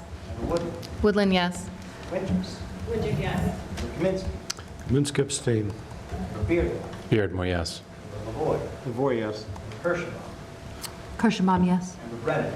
Brennan, yes. Member Gustafson. Gustafson, yes. Member Rundstrom. Rundstrom, yes. Member Lorway. Lorway, yes. Member Ottmeyer. Otmar, yes. Member Dubois. Dubois, yes. Member Poole. Poole, yes. Chair. Chair abstains and the motion passes. Thank you all. We had a heavy lift on policies tonight. Good job. Treasurer's report and financial statements. We did receive reports from the business office. Later today, we received them. We are again in a time of change, and we'll be interviewing for the treasurer position and the assistant treasurer position coming up. We're going to move on to CPAC report. Malia, do you have a report from? I don't have any updates on meetings. I was able to attend most of the wing ceremony this afternoon or this evening and really appreciate that opportunity. It's one of the best turnouts I've seen. We had all 3 of our legislators there, which has not happened for many years. Senator Chandler rarely came, so it was really great to have all of our legislators there participating. I think we had probably 200 or so people in the room. It was standing room only, and it was really, it's just always amazing to see. It's one of my favorite nights of the year. So thank you to CPAC for putting that on again, and to everyone who's supported our kids. I don't have any updates on meetings from CPAC. I don't know if our new CPAC chair has any meetings that they'd like to share upcoming. I assume we'll be getting them in an email, but I haven't received word of any of them yet. I can also say that there was a meeting a couple weeks ago with the new chair of CPAC and the outgoing officers and the administration. I don't have the full list of everything that was discussed with me, nor do I share those, but I think it was a productive meeting about where we are, kind of goals, expectations, questions that the new officers have moving forward, and I hope that it will, set the stage for a productive discussion as we move forward. I was glad everyone was in the same room, so I appreciate that time and hope those meetings continue in the future. Thank you. All right, were there any subcommittees that met between our last meeting and the election that would like to give a report tonight? Oh. Jana. So I'm going to try to make this as concise as possible. I haven't given a business and finance update for quite some time now. So business and finance has had a very busy few months. As chair, I attended 4 of the 5 presentations of the budget to member towns, along with numerous Holden FinCom meetings and Board of Selectmen meetings on top of our regular meetings. Spring is a very busy time. I would like to thank the administration and all the other school committee members for their time and efforts at all of the meetings with all the different towns as far as budget presentations go, and at town meetings. I know all the towns were very thankful for the transparency and the amount of detail provided by Dr. Riley and Director Grisey. At this point, the budget has passed in Rutland, Paxton, and Holden, and has failed in Sterling, which is 3 yeses and 1 no. This means the budget has to pass in Princeton in order to pass for the district. Business and finance met actually this past Thursday. We discussed contracts ending for both our treasurer and assistant treasurer. We were provided an update on the FY23 audit, which is still in progress and should be wrapped up by the end of June, with drafts being completed in the next couple of weeks. We received the monthly general fund budget update, which was sent to all the school committee members today, and has already been discussed throughout the year. Currently, our budget is on target, except for the out-of-district special ed tuitions, special ed transportation, and operations and maintenance, areas that are already adjusted for in our FY25 budget. We also received the quarterly grants and revolving fund reports, as well as the cash reconciliation report through the end of March. Director Grisey will have budget transfers between appropriations for FY24 ready for our meetings in June or early July. Areas that the business office is still working to clean up are specifically our student activity accounts, as well as the protocols for using those accounts properly. So due to this, we may not have the most complete report for the end of the year on student activity accounts, and that is something that they're hoping to continue to clear up in the next fiscal year.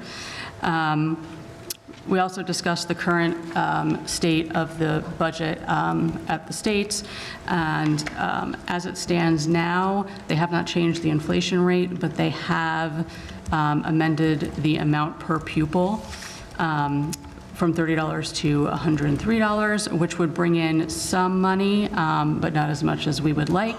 But since that budget is still up in the air, we are going to continue to monitor that before proposing any changes to our current budget.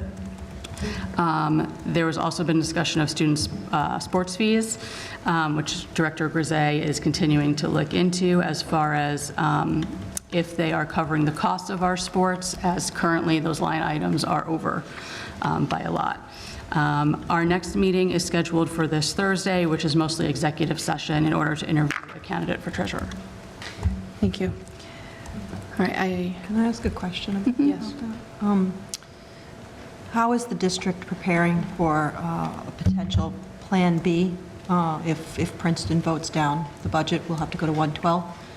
Yes. So, yeah, and so I'm just wondering what are, if there's a communication about like what would be the implications of that?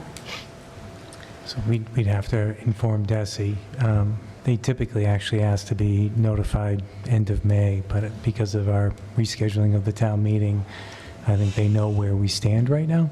The implications of being 112th would be during that first month of July, we'd have reduced funding. We'd be okay, in terms of the 112th. It becomes a far more serious situation as the months go on. You enter into the next, the start of the school year.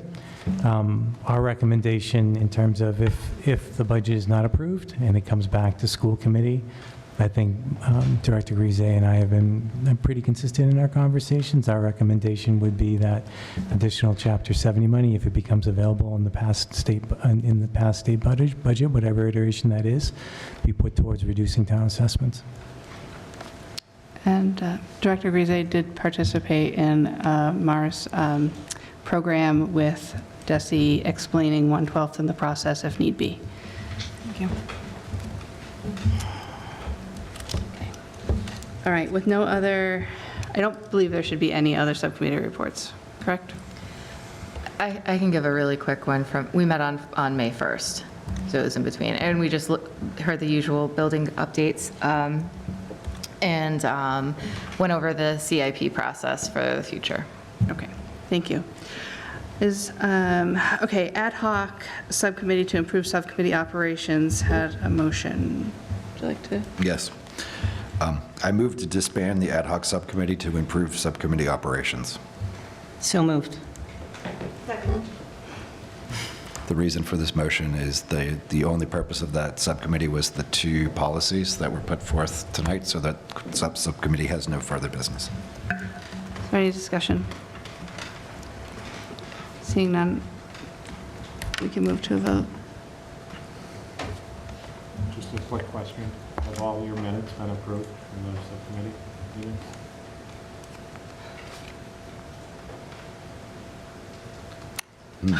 Lauren, do you know?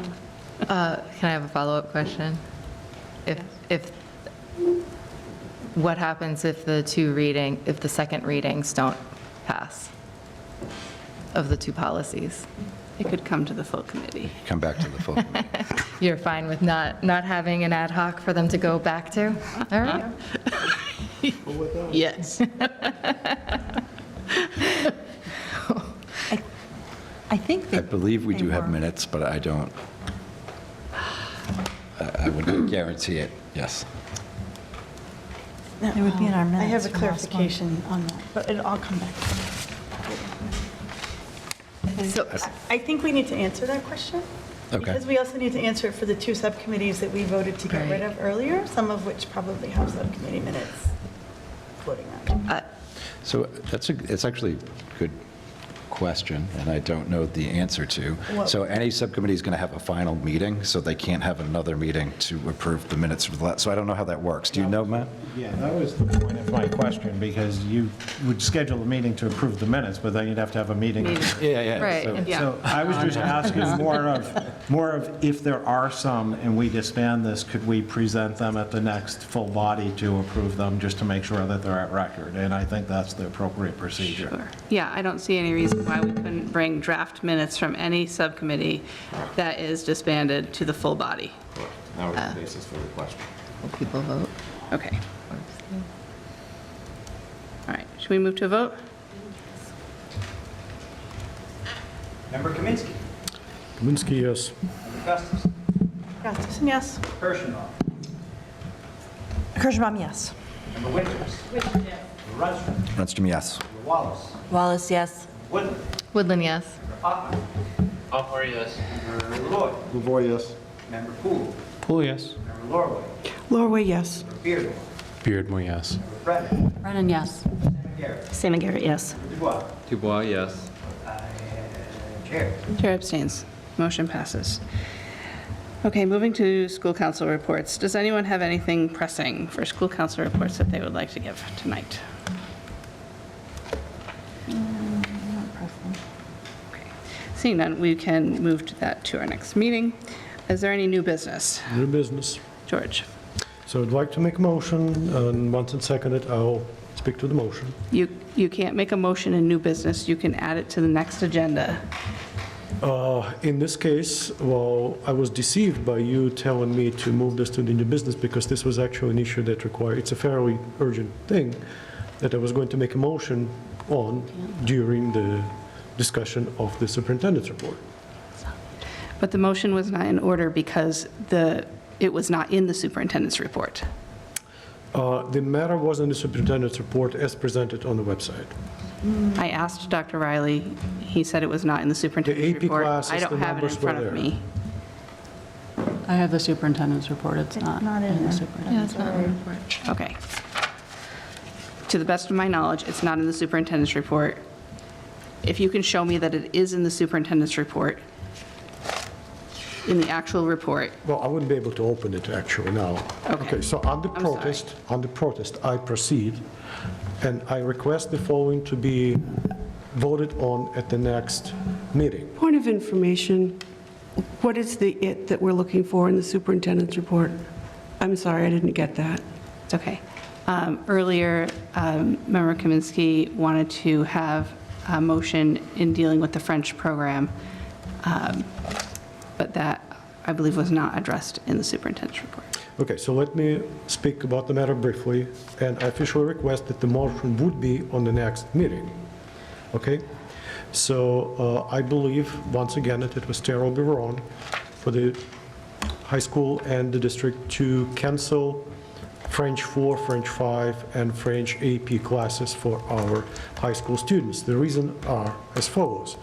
First, well, we're talking We really can't, I would about- like you to just tell me what you'd like to be on the next agenda. I'm giving you the brief rationale. If I don't give it to you, tell me, well, it's not going to be there because you didn't give me the rationale. No, the rationale comes in the written document that, So what do I have to give you, Madam Chair, so that it would actually, the motion would be on the next meeting agenda? well, first of all, it will depend on what your motion is and if it's appropriate. The motion, if you would like to make a motion that, to go on to the next agenda, you can let me know what the motion is so I can write it down right now. And then, as it says in our policy, you will put it in writing to the chair, saying what you would like onto the agenda and why. And then the chair decides if it goes on the next agenda. And if, so the chair basically can single-handedly block it, right? But knowing that this is, you have mentioned it in open session, it would be difficult if the committee felt that it should be there for it not to be on the agenda. But the committee is not going to vote on it now. No, the committee is not going to vote. That's the point of new business. Okay, so write down the motion, and then I'll submit it to you additional. So the motion is as follows. Okay. The committee requests that French 4, French 5, and French AP courses would be reinstated at Wachusett Regional High School for the 2024-2025 academic year, provided there are any students who wish to register for the respective courses. I can tell you now that that motion is not in order because it's not in the purview of the committee. If you would like to reword your motion to something to the effect of you would like administration to review and come to a conclusion as to how they can serve the students in those programs, that would be appropriate. But actual class scheduling is not in the purview of school committee. We cannot tell administration they have to run a class. You cannot tell, the committee cannot tell, but the committee can request that the administration, request does not mean require or order. It's a request. And since this is a fairly urgent matter, given that we're going into the summer, I believe it would be appropriate to request that this change is going to be made, and there are quite a few things that can be said to justify this. I'm just asking you to reword your new business, George. Now, I would like to specifically request that it would be about these classes. Okay. Is there any other new business? Matt? So what is your answer? Once you send me your information, I will reply to you. Matt, did you have new business? I do. And this is just a point that there are multiple ways to tackle new business. One could be in the form of a motion, as Mr. Kaminsky is attempting to do.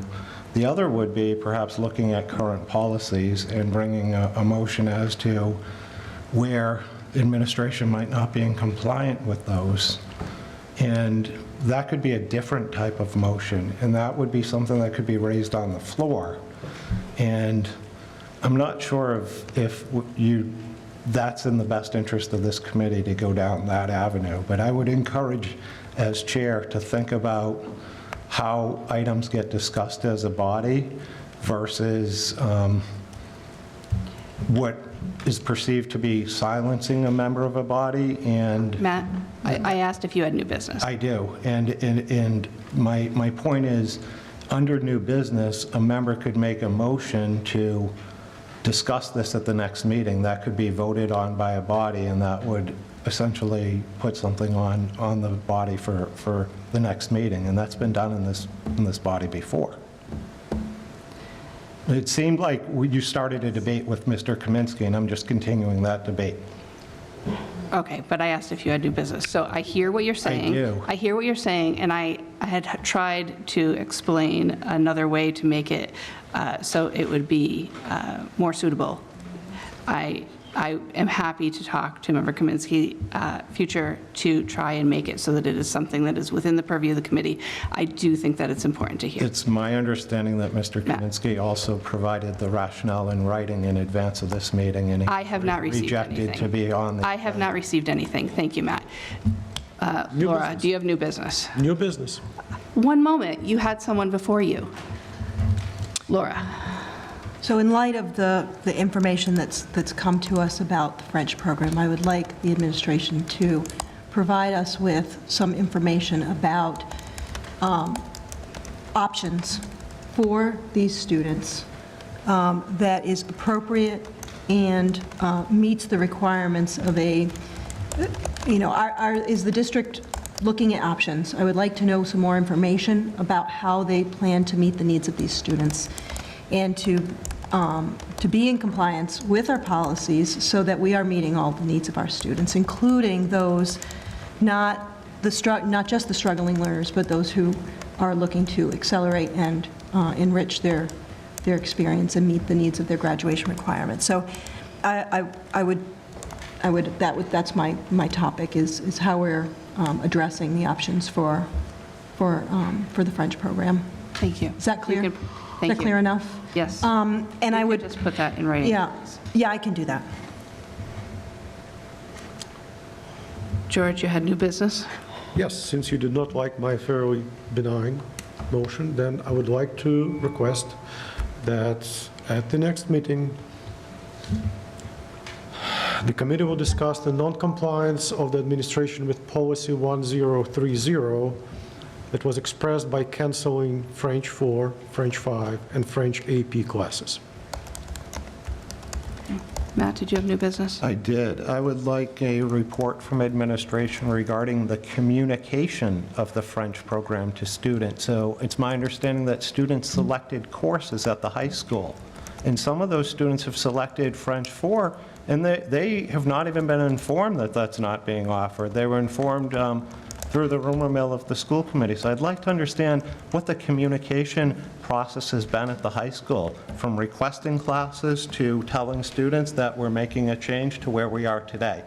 Okay. We heard from a student today with a letter. You don't need to explain, Matt. I understand. This is for public information. We heard from a Matt, Point of that's order, not the point of new business is to list new business, not to argue new business. Exactly. the point of new business, we do not discuss the business. We just simply put it on the next agenda, and I'm happy to put the report on the communication of how it was distributed to parents and students. I'd like to make a request that we define what new business is in the policy and the bylaws of our school committee, because it's very clear that what business is has never been defined anywhere. All right, moving forward, I would accept a motion to move into executive session to discuss strategy for contract negotiations with all bargaining units, as the chair deems that discussion in public session would have an adverse effect on the district's bargaining position, and to discuss WREA Level 3 grievances, not to return to public session. So moved. Second. Scott and Dana, thank you. And we'll move to a roll call vote. Sam Garrett, yes. Yes, Beardmore, yes. Wallace, yes. Yes. Woodland, yes. Brennan, yes. Poole, yes. Laura, yes. Runstrom, yes. Dubois, yes. Gustafson, yes. No. No. Member Kaminsky. Kaminsky, no. Member Otto. Murray, yes. Chair. Chair abstains, the motion passes.